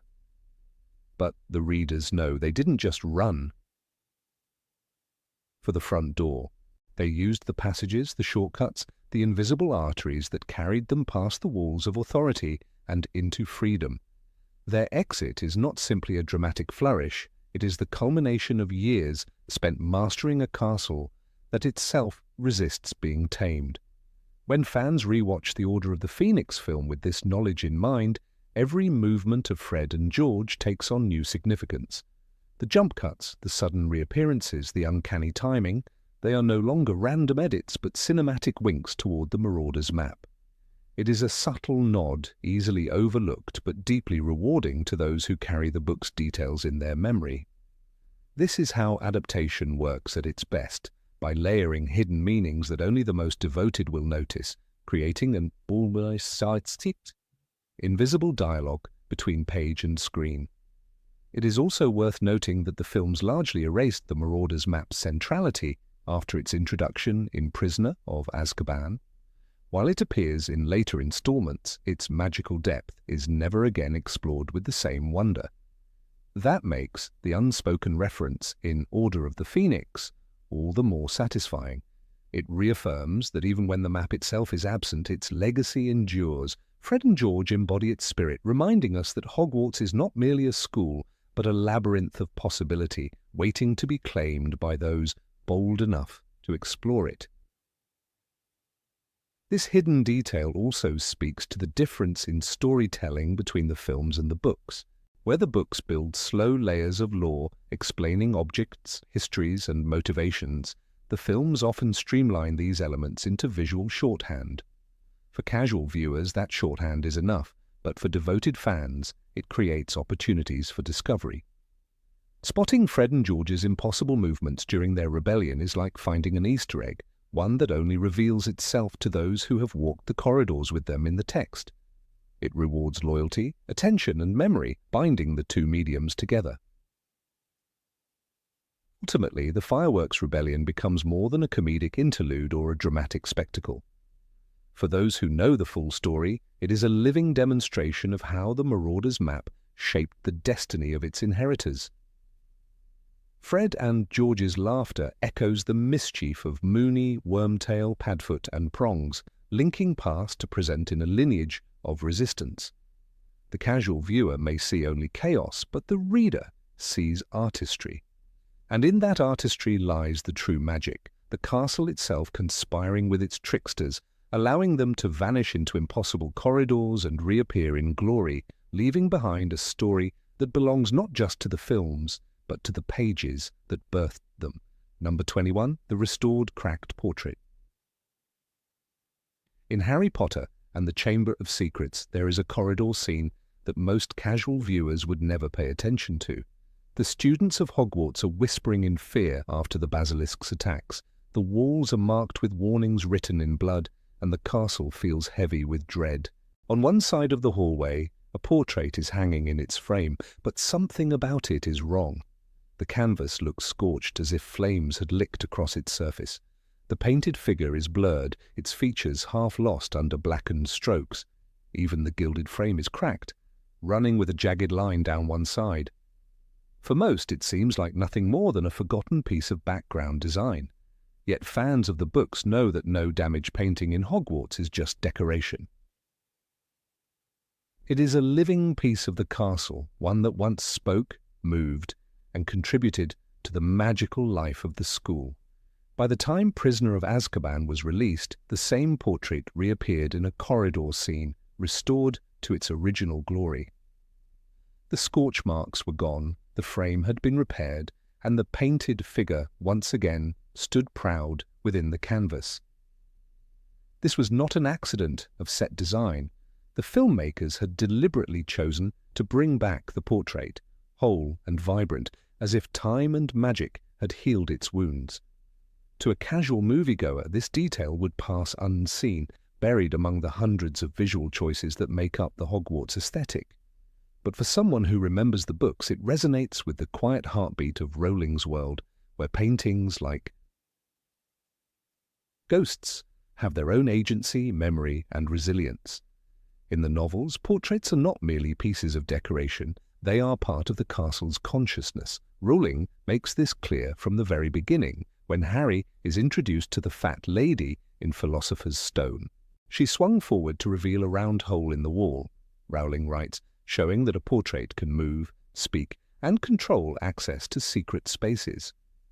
Later, when Sirius Black slashes the Fat Lady's portrait in Prisoner of Azkaban, the importance of these living paintings becomes undeniable. The damage is not simply artistic, it is personal, painful, and disruptive to the life of the school. "She's gone!" the students cry, and the entire Gryffindor Tower is thrown into chaos. Repairing or replacing her is not just a matter of mending canvas, it is restoring the balance of Hogwarts itself. This is why the damaged portrait in Chamber of Secrets is so striking. Fans of the books understand that the basilisk's presence in the castle did not only threaten students, but also left scars on its very fabric. When the basilisk moved through the pipes, when its gaze petrified students and ghosts alike, the castle itself suffered. The scorched portrait is like a wound on the body of Hogwarts, an external marker of the danger that stalked the halls. In showing this detail, the filmmakers acknowledge that the school is not just a backdrop, but a living character. Hogwarts breathes, remembers, and heals, and its portraits are living proof of that. Rowling never describes this specific damaged portrait in the books, but she constantly emphasizes how much care the wizarding world takes in restoring what has been broken. After the battle in Deathly Hallows, the castle is ruined, walls shattered, towers collapsed, and paintings slashed. Yet by the time Harry visits again, much has been rebuilt. The headmaster's office is once more filled with watchful portraits of past leaders. "If they were all back in their places looking down at him with great affection," Rowling writes, a sign that the memory of destruction does not erase the continuity of Hogwarts' magical soul. The repaired portrait in Prisoner of Azkaban mirrors this theme years before the story's conclusion, offering a small but powerful image of resilience. The filmmakers could easily have chosen a new piece of set dressing for the corridor scene in Prisoner of Azkaban. Instead, they kept the same portrait, healed and whole. This choice shows an almost invisible respect for continuity, a decision not demanded by the plot but by the spirit of the world. For book fans, it feels like a hidden message. The castle recovers, even from the darkest wounds. Just as petrified students awaken when the mandrake draught is brewed, and just as Harry himself rises again after facing death, Hogwarts too regenerates, its life force flowing back into every detail of its enchanted walls. There is also a symbolic dimension to this choice. In Chamber of Secrets, the damaged portrait appears during a year defined by suspicion, fear, and mistrust. The students whisper about the heir of Slytherin, teachers are tense, and even the ghosts are uneasy. A broken portrait at that time reflects the fractured harmony of Hogwarts. By Prisoner of Azkaban, however, the tone shifts. Though the story is dark, filled with dementors and the shadow of betrayal, the school itself regains its rhythm. The Fat Lady's portrait is eventually repaired after Sirius's attack, and the general sense is one of restoration. The healed portrait in the corridor fits perfectly with this theme. The castle is once again intact, though still vulnerable to new challenges. For those who know Rowling's detail about portraits, the scene gains additional weight. In Order of the Phoenix, the portrait of Phineas Nigellus Black travels between Grimmauld Place and Hogwarts, carrying messages. This shows that paintings are not merely static, but can serve as bridges, keeping the magical community connected. If paintings can travel and think, they must also feel the effects of harm. A damaged portrait is not just broken wood and canvas, it is a silenced voice. Restoring it means allowing that voice to return to the chorus of Hogwarts' many living artworks. The filmmaker's subtle restoration reminds attentive fans that these voices matter. It is also worth recalling how Rowling writes about magical healing. When Hermione is petrified in Chamber of Secrets, the solution is slow, requiring mandrakes to mature. This patience in restoration echoes through the series. Broken wands, like Ron's, misfire until properly fixed. The castle's wounds after battle require both magic and time. Nothing is instantly restored, and yet nothing is ever lost forever. The repaired portrait in Prisoner of Azkaban quietly echoes this rhythm of the magical world. Destruction is followed by slow, inevitable renewal. The films are often criticized for leaving out key details from the books, but moments like this prove that the filmmakers also added layers of subtle lore. By inserting a detail that Rowling never described but that harmonizes with her vision, they enriched the texture of the story. They gave book fans something to discover, a secret nod to the deeper life of Hogwarts. To those who only watch the movies, the repaired portrait is invisible. To those who read, it is a gift, proof that the filmmakers understood the castle's role as a living presence. There is a poetic quality in how this detail mirrors the fate of characters. Harry himself is scarred, but survives. Neville is mocked and doubted, but grows into a leader. Even Snape, the most damaged of all, finds a kind of restoration in Harry's eventual acknowledgement of his sacrifice. The portrait's journey from cracked and scorched to whole again is a silent echo of the series' central theme, wounds heal, though they are never forgotten. Magic in Rowling's world is not about denying pain, but about transforming it. The repaired portrait also draws attention to the way Hogwarts is described in the books as a place of memory. The castle always seemed to be watching them, Rowling writes in Half-Blood Prince, giving the impression that the walls themselves remember the lives that have passed through them. A portrait that has been damaged and restored carries its own hidden history, just like the castle itself. Its scars, though erased, are still part of its story, visible only to those who look closely enough. In showing the portrait whole again, the films suggest that Hogwarts carries on, resilient and remembering. There is something deeply moving about the idea that even a background portrait has a story. The basilisk's shadow scarred it, and yet it endured. To fans, this is not just a piece of set design, but a metaphor for Hogwarts itself, a place that endures war, betrayal, and time, yet always returns to life. The filmmakers did not need to make this detail consistent across films, but they did, and by doing so they gave the castle itself a voice, reminding attentive viewers that Hogwarts is alive, healing alongside its students. In the end, the restored portrait becomes one of those treasures hidden in plain sight. It does not announce itself with words or action. It simply hangs there, whole again, for those who remember its earlier wound. It speaks quietly, without needing dialogue. Hogwarts is alive. It feels pain, it remembers, and it heals. For book fans, this is one of those moments when the films and the novels align in spirit, where the moving pictures on screen reflect the living pictures of Rowling's imagination. And like all the best details in Harry Potter, it rewards those who choose to look closely. Number 22. The Invisibility Cloak and its Buttons. In the very first film, Harry Potter and the Philosopher's Stone, there is a scene so quiet, so seemingly unremarkable, that most viewers let it slip by without a second glance. Harry sits in the dormitory at Gryffindor Tower, holding in his hands the mysterious gift he has just unwrapped. It is Christmas morning, and inside a package from an unknown sender lies the legendary invisibility cloak. To the casual eye, it looks like an ordinary piece of fabric, shimmering faintly as Harry lifts it up. Yet observant fans, especially those who know the books inside out, may have noticed a tiny glimmer near the collar of the cloak.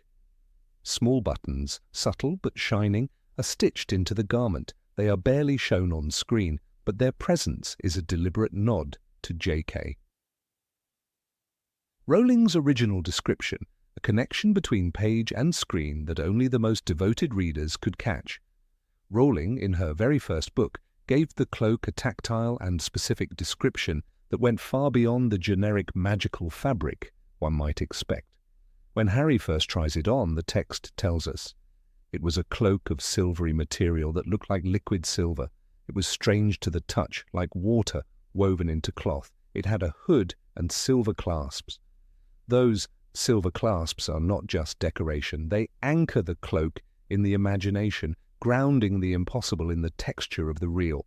They allow the reader to feel the weight of the fabric, the coolness of the metal, the way it fastens around Harry's shoulders. For readers, those clasps became part of the object's identity, a minor detail that nonetheless made the cloak feel tangible and believable. When the filmmakers brought this enchanted object to the screen, they could easily have abandoned that level of detail. After all, the spectacle of Harry vanishing before our eyes was more than enough to capture the audience's wonder. Yet the costuming team, led by designer Judiana Makovsky, chose to honor Rowling's words. In doing so, they stitched into the fabric those small buttons that serve as the cloak's fastening.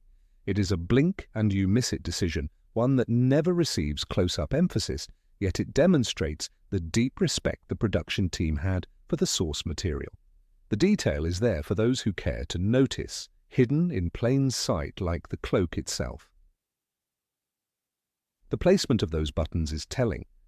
They are located near the collar, reflecting the way Rowling described the silver clasps that secured the cloak around Harry's throat. Cinematically, there was no need for them. The visual effect of Harry disappearing would have worked just as well without any visible fastenings. But the buttons were included because the creative team knew that fans would bring their love of the books into the theatre.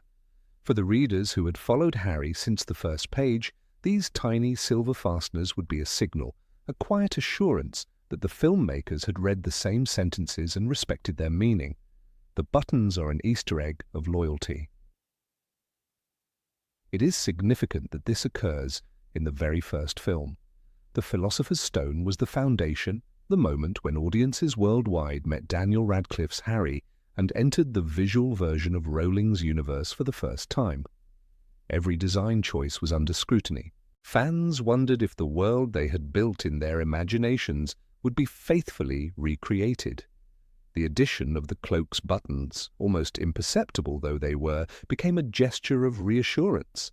They whispered to the audience, "We see what you saw, we read what you read. The magic will be treated with care." And for those who had memorized the original lines, it was like seeing a secret handshake returned. The artistry lies in how subtle the buttons are. They do not glitter extravagantly, nor are they framed by the camera in a dramatic close-up. Instead, they are merely present, catching a hint of light when Harry holds the cloak close. This subtlety mirrors the nature of the cloak itself, which is not a flamboyant tool, but a quiet and practical one. Harry does not use it to boast or to draw attention. He uses it to slip unseen through corridors, to overhear truths, to uncover secrets. The understated presence of the buttons reflects this quiet power. They are not there to dazzle, but to serve, and in their service they carry a story straight from the pages of the book. For book readers, the cloak was always more than just an object of concealment. Its silver clasps gave it character, made it a family heirloom rather than a generic magical gadget. They reminded us that this was not any invisibility cloak, but the cloak of James Potter, passed down to Harry as part of his father's legacy. In the novels, Dumbledore later reveals the cloak's ancient origin, tracing it back to Ignotus Peverell and the Deathly Hallows. The clasps are a physical link to that ancient past, a reminder that this is not a trick of spells, but a crafted artifact. The film's buttons echo this sense of heritage. By including them, the movie hints, whether intentionally or not, that the cloak is something forged and designed, not merely conjured into existence. There is also something profoundly human about the buttons.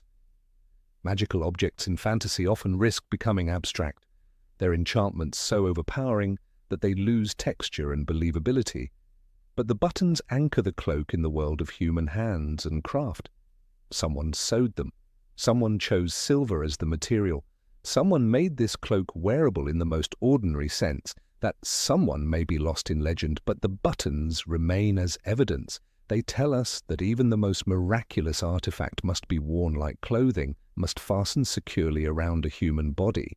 It is in this mix of the miraculous and the mundane that Rowling's magic finds its most convincing expression. The filmmakers were acutely aware of the balance between spectacle and authenticity. Chris Columbus, directing the first two films, wanted the world of Hogwarts to feel accessible to children as well as believable to adults. Details like the cloak's buttons served that goal. A young child might not consciously notice them, but subconsciously, those silver fastenings made the cloak look more like a real garment than a CGI trick. For older viewers, particularly those who cherished the book's description, the buttons were a promise of fidelity. Thus, in a single design decision, the filmmakers managed to satisfy both halves of the audience. The storytelling power of such a detail lies in its resonance across time. The moment Harry first puts on the cloak is already heavy with meaning. He is stepping into a secret world, discovering both mischief and danger. The buttons at his collar serve as silent witnesses to that moment. Later, when we learn the cloak's true identity as one of the Deathly Hallows, the memory of those silver clasps returns. They were there from the beginning, reminding us that even the most earth-shattering truths can be hidden in details too small to notice at first glance. The buttons are a metaphor for Rowling's own narrative style, clues planted early, waiting for attentive readers to uncover their significance years later. Fans often debate the differences between the books and the films. Many lament the omissions or changes, pointing out the characters or subplots that never made it to the screen. Yet the buttons on the invisibility cloak demonstrate the opposite phenomenon, an instance where the films gave reverent attention to the text. They show that adaptation is not only about what must be cut, but also about what can be preserved in miniature. A 2-second glimpse of fabric and fastenings can carry as much weight as a full scene, provided it is rooted in fidelity to the source. For costume designers, such decisions are not accidents. Makovsky and her team pored over Rowling's descriptions, knowing that every garment in this world was more than clothing. It was character, history, and magic woven together. The silver buttons on the cloak are siblings to the scarlet and gold scarves of Gryffindor, to the high-collared robes of Snape, to the eccentric patterns of Dumbledore's robes. They all serve to translate Rowling's words into textures and forms that actors can wear. And in the case of the cloak, those buttons do double duty. They ground the object in reality and simultaneously signal loyalty to the fan's memory. The buttons also symbolize the relationship between reader and filmmaker. For readers, discovering them on screen is like receiving a wink across the room. The films could not capture every nuance of Rowling's prose, but they could honor the details in ways both visible and invisible. When a fan notices the buttons, they are rewarded for their attention. They realize that the filmmakers are not merely adapting a story, but entering into dialogue with the audience, acknowledging the text as the shared foundation of the world. The buttons become a secret shared between reader and creator, a bond of recognition. Looking back, it is remarkable how such a tiny choice could carry so much weight. In a franchise of colossal budgets, breathtaking effects, and sprawling ensembles, it is easy to assume that the grand gestures matter most. Yet the silver buttons on Harry's cloak remind us that intimacy lies in the smallest things. They connect the film to the book, the character to his legacy, the fan to the creators. They are nearly invisible themselves, but without them something essential would be missing. Just like the cloak they belong to, their true power lies in what they conceal and in what they quietly reveal. Number 23, Draco's Scarred Hand. When the camera lingers for a brief moment on Draco Malfoy's left hand in Harry Potter and the Half-Blood Prince, most casual viewers do not notice anything unusual. The scene takes place in the Room of Requirement, a charged atmosphere where curses fly and tension builds as Draco and Harry face each other in what feels like a culmination of years of rivalry. For only a second, the lens rests on Draco's pale wrist and fingers, and there it is, a thin scar traced across the skin. For many audience members, this detail passes without remark, but for those who lived within the pages of J.K. Rowling's novel, that scar opens a floodgate of memory and recognition. It is not a random mark from the makeup department. It is a deliberate echo of one of the darkest spells in the entire saga, Sectum Sempra, and a reminder that the films quietly carried forward the wounds left in the books. In Rowling's sixth novel, the tension between Harry and Draco escalates into violence that neither of them can take back. Harry discovers the incantation Sectum Sempra scrawled in the margins of the Half-Blood Prince's potions textbook. Desperate and angry in a duel with Draco inside the bathroom near the Slytherin common room, Harry unleashes the curse without knowing what it truly does. The words cut through the air, and then horror follows. Draco's body is slashed by invisible blades, crimson flooding his robes. Rowling describes the moment with harrowing clarity. Blood spurted from Malfoy's face and chest as though he had been slashed with an invisible sword. This is not a simple hex or a prankish charm. This is a spell designed to maim, possibly to kill. And it is the turning point where Harry realizes that knowledge itself can be as dangerous as any dark artifact. The aftermath of that bathroom duel lingers in the book long after the scene closes. Snape rushes in, his face twisted with urgency, and kneels beside Draco to heal the damage. Harry, struck with guilt, can only watch as Draco's pale features are stained with blood. Rowling writes, Snape had directed his wand's tip at Malfoy's chest, and there was a flash of light, a gurgling sound, and the flow of blood seemed to ease. The damage is reversed, but not erased. Draco is traumatized, and the incident creates a silent bond of fear between the two boys. Harry learns the price of blindly trusting a mysterious spell, and Draco discovers the raw edge of mortality when he is least prepared for it. The scars left behind are more than physical. They are emotional fissures that run throughout the remainder of the story. What makes the cinematic scar on Draco's hand so poignant is how quietly it appears. The film adaptation cannot linger as the novel does in internal reflections or extended descriptions, yet the filmmakers chose to give the most observant viewers a breadcrumb, a subtle reminder of what Draco endured. In the Room of Requirement duel, when the audience sees that thin white line across his hand, they are seeing the echo of the bathroom duel months before. The scar is a piece of continuity, a choice by the production team to acknowledge that magic leaves lasting traces. The mark is not explained, not even mentioned. It is for the dedicated readers alone, a visual whisper of a painful past.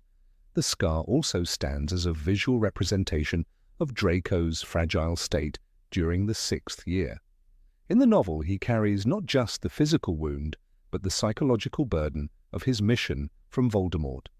He is tasked with repairing the vanishing cabinet and finding a way to kill Dumbledore. His health deteriorates, his skin grows grey, and his hands tremble with nerves. Rowling describes him in the book as a pale, drawn boy who looked as though he had aged several years in as many months. When the scar appears in the film, it reinforces that Draco has already been through ordeals invisible to Harry's friends. His body, quite literally, bears the evidence of how close he came to death at the hands of another schoolboy. For book readers, the choice of location is fascinating. The filmmakers placed the scar on Draco's hand, where the camera could catch it easily in the duel scene. In the novel, Harry's spell cut across Draco's chest and face, yet the symbolism of placing the scar on the hand is striking. Hands are instruments of power in the wizarding world, the place where the wand rests, the extension of magical will. To mark Draco's hand is to suggest that the act of violence has permanently altered not only his body, but also his ability to control and direct magic. The scar becomes a metaphor for how the violence between the two boys has changed the course of their destinies. This moment is also powerful because it resonates with Rowling's recurring theme of consequences. Throughout the books, the use of magic is never without cost. Harry learns this painfully when he uses Sectum Sempra. Though he did not intend to kill Draco, he comes face to face with the possibility that he could have. His guilt lingers, coloring his interactions with Ginny, with Snape, and with Draco himself. The scar that the film chooses to show is an externalization of that guilt, a reminder for the audience that words, magical or otherwise, cannot be taken back once they are unleashed. The wound heals, but the scar remains, silent and accusing. The emotional resonance of the scar also connects back to Snape. In both book and film, Snape is the one who heals Draco. The boy owes his life to the very man he is told to assist in murdering Dumbledore. The irony runs deep, and the scar becomes a reminder of that dependency. When Draco shows his hand in the duel, we are reminded that Snape's intervention is etched into his body. The mark is not only Harry's mistake, but also Snape's salvation. It binds Draco to both figures in ways that will matter immensely on the Astronomy Tower later in the story. For filmgoers who did not read the books, the scar may have seemed like an arbitrary make-up choice. Yet for fans of the novels, it is a treasure hidden in plain sight. They remember the chapter titled Sectum Sempra and the dread that ran through them as they read the description of Draco's collapse. They recall Harry's panic and Snape's fury. They recognize that this brief image in the film carries all of that narrative weight condensed into a single visual. It is storytelling economy at its finest, a whole subplot compressed into one scar. What makes this even more compelling is that scars in the Harry Potter universe are never meaningless. Harry's lightning bolt scar is the most famous example, the mark of his connection to Voldemort. Dumbledore carries a hand shriveled by a curse that cannot be healed. Mad-Eye Moody is literally pieced together from magical injuries. In this world, scars are not just remnants, they are signifiers of battles fought, choices made, and histories written on flesh. Draco's scar places him, unwillingly, in that tradition. It shows that he, too, has been marked by dark magic, though not in the way Voldemort intended. The placement of this scar in a climactic duel scene also adds narrative tension. When Draco raises his hand and the audience sees the mark, it is as though the past and present converge. The Room of Requirement duel is not happening in isolation. It is part of a long chain of violence between these two boys. The scar reminds us of the bathroom duel, which itself foreshadowed the rooftop confrontation with Dumbledore. Every scar is a breadcrumb on the trail toward tragedy, each one whispering that the story is barreling toward an inevitable end. The artistic decision to include this detail speaks to the respect the filmmakers had for Rowling's text. They knew that most moviegoers would never notice it, but they placed it there anyway, as a gift for those who had pored over the books. It demonstrates an understanding that adaptations are not just about broad strokes, but also about the subtleties that reward close attention. By carrying over Draco's scar, they ensured that the film was in conversation with the book, honoring the continuity of character and consequence. The scar is also a reminder of how Harry's journey is filled with unintended harm. For all his heroism, Harry often acts impulsively. In this case, his rash use of Sectum Sempra nearly ended a life. The mark left on Draco is a reminder that even heroes can wound, that bravery without wisdom is dangerous. It is a humbling note in Harry's arc, one that forces him to confront the darker aspects of his own nature. The scar does not just belong to Draco, it belongs to Harry's conscience as well. Finally, for those who revisit the films after reading the books, the scar transforms the way the duel scene is experienced. It shifts Draco from being merely a sneering antagonist to a boy who has already suffered, who carries the silent evidence of his near-death experience. It casts a shadow over every word he utters and every spell he casts. The scar is proof that the war has already touched him deeply before the larger battle even begins. And in that way, the filmmakers allow the audience to see Draco not as a caricature of a bully, but as a human being, wounded and scarred just like the rest. Number 24, House Elves Behind the Scenes. Under the dim glow of London streetlights, the camera in Harry Potter and the Deathly Hallows. Part 1 lingers for only a breath as Harry, Ron and Hermione stumble into a coffee shop on Tottenham Court Road, escaping the terror of sudden pursuit. To most viewers, the moment when the door closes seemingly on its own is simply another visual reminder that magic pervades every corner of this world. Yet readers of J.K. Rowling's novels recognize something else entirely. The books paint a world where house elves, invisible and ever diligent, often tend to wizarding households, their magic so subtle it can easily be mistaken for a background effect. That single closing door becomes not just a cinematic flourish, but an intentional nod to a deeper layer of lore. In the Order of the Phoenix, Rowling describes how the Black family home at number 12, Grimmauld Place, was filled with the constant movements of Kreacher, the family's house elf. Kreacher shuffled into view, muttering under his breath, his ears drooping as he vanished into the shadows again. These words remind readers that elf presence is rarely direct or highlighted. It is almost always felt in the edges of perception. When a door shuts silently behind Harry, and his friends in the film, it echoes the way Rowling described elves as moving quietly, meddling without fanfare, reminding us that the wizarding world is rarely empty, even when it looks that way. Kreacher himself is a character layered with complexity, loyalty, and bitterness. In the novels, he represents a past weighed down by family legacy and by servitude twisted into obsession. He belonged to the Black family, to Walburga in particular, and he carried her prejudices long after her death. His muttered words about blood traitors and mudbloods echo through the halls of Grimmauld Place like a haunting refrain. When we recall his invisible chores, doors shutting, rooms tidied, pots moved, we begin to understand why a small cinematic detail of a self-closing door resonates so powerfully with book readers. The filmmakers, often criticized for excluding much of the house elf subplots, seem to drop hints for those who knew where to look. In Rowling's Goblet of Fire, Hermione becomes passionate about SPEGW, the Society for the Promotion of Elfish Welfare, and argues they toil in the kitchens at Hogwarts day and night without pay or recognition. Though the films skip this subplot, tiny choices remain as breadcrumbs. The unseen motion of a door or the swift appearance of food reminds readers of the silent workforce that Rowling wove into her narrative. By including this invisible gesture on Tottenham Court Road, the film quietly honors the larger, unspoken world that existed beyond what casual viewers could see. For devoted fans, these nuances matter.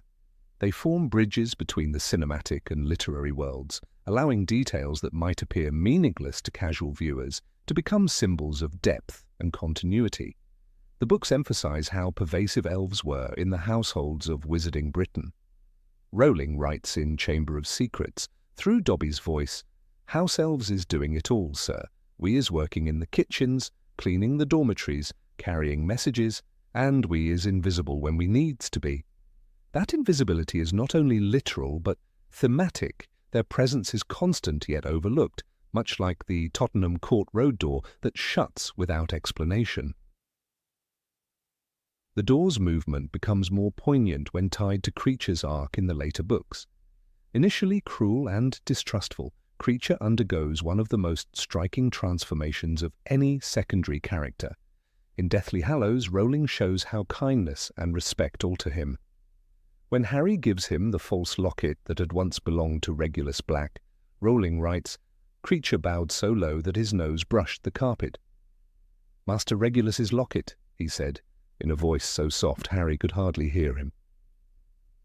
The elf's loyalty shifts toward Harry, his sense of purpose rekindled. For those who know this story, even a subtle reference to his unseen work holds emotional weight. What appears in the film as an unexplained flourish is in fact a reminder that the characters were never truly alone. The books establish that elves continued serving even in times of chaos. Hogwarts kitchens ran during the height of the war, and Grimmauld Place remained a hub of unseen labor. When Ron, Harry, and Hermione flee into the Muggle world, Rowling leaves little room for elves to intrude, but the filmmakers insert a silent motion anyway, as if suggesting that wizarding life is never separated from the beings who prop it up.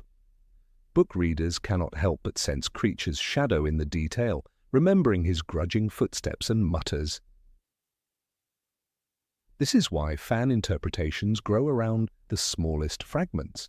In Rowling's writing, house elves embody contradictions, powerful magic wrapped in obedience, strength tempered by enslavement, personalities suppressed by tradition.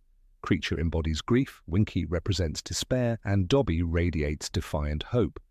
Each elf reflects a truth about servitude and freedom. The cinematic decision to animate a door closing takes on the flavor of an intentional echo of these characters. It whispers to the attentive, remember that someone small is still watching. Dobby's fate especially magnifies the meaning of invisibility. His sudden appearance in Deathly Hallows is a turning point, and his death becomes one of the series' most emotional moments. Rowling wrote, "Here lies Dobby, a free elf, carving into words the very freedom he long sought." For readers who carry that memory into the films, every subtle reminder of elves' existence carries layers of sadness and tribute.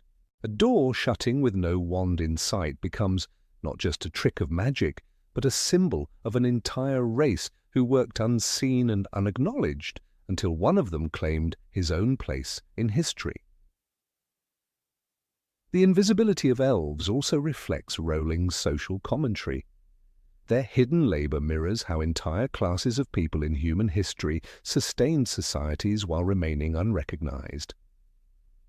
Hermione's passionate defence of them feels almost too large for the children around her, but Rowling positioned her voice as one of conscience. "You know, house elves get a very raw deal," she insists in Goblet of Fire. Viewers unfamiliar with the books miss that underlying struggle, but readers catch the film's smallest gestures as faint nods to that buried injustice.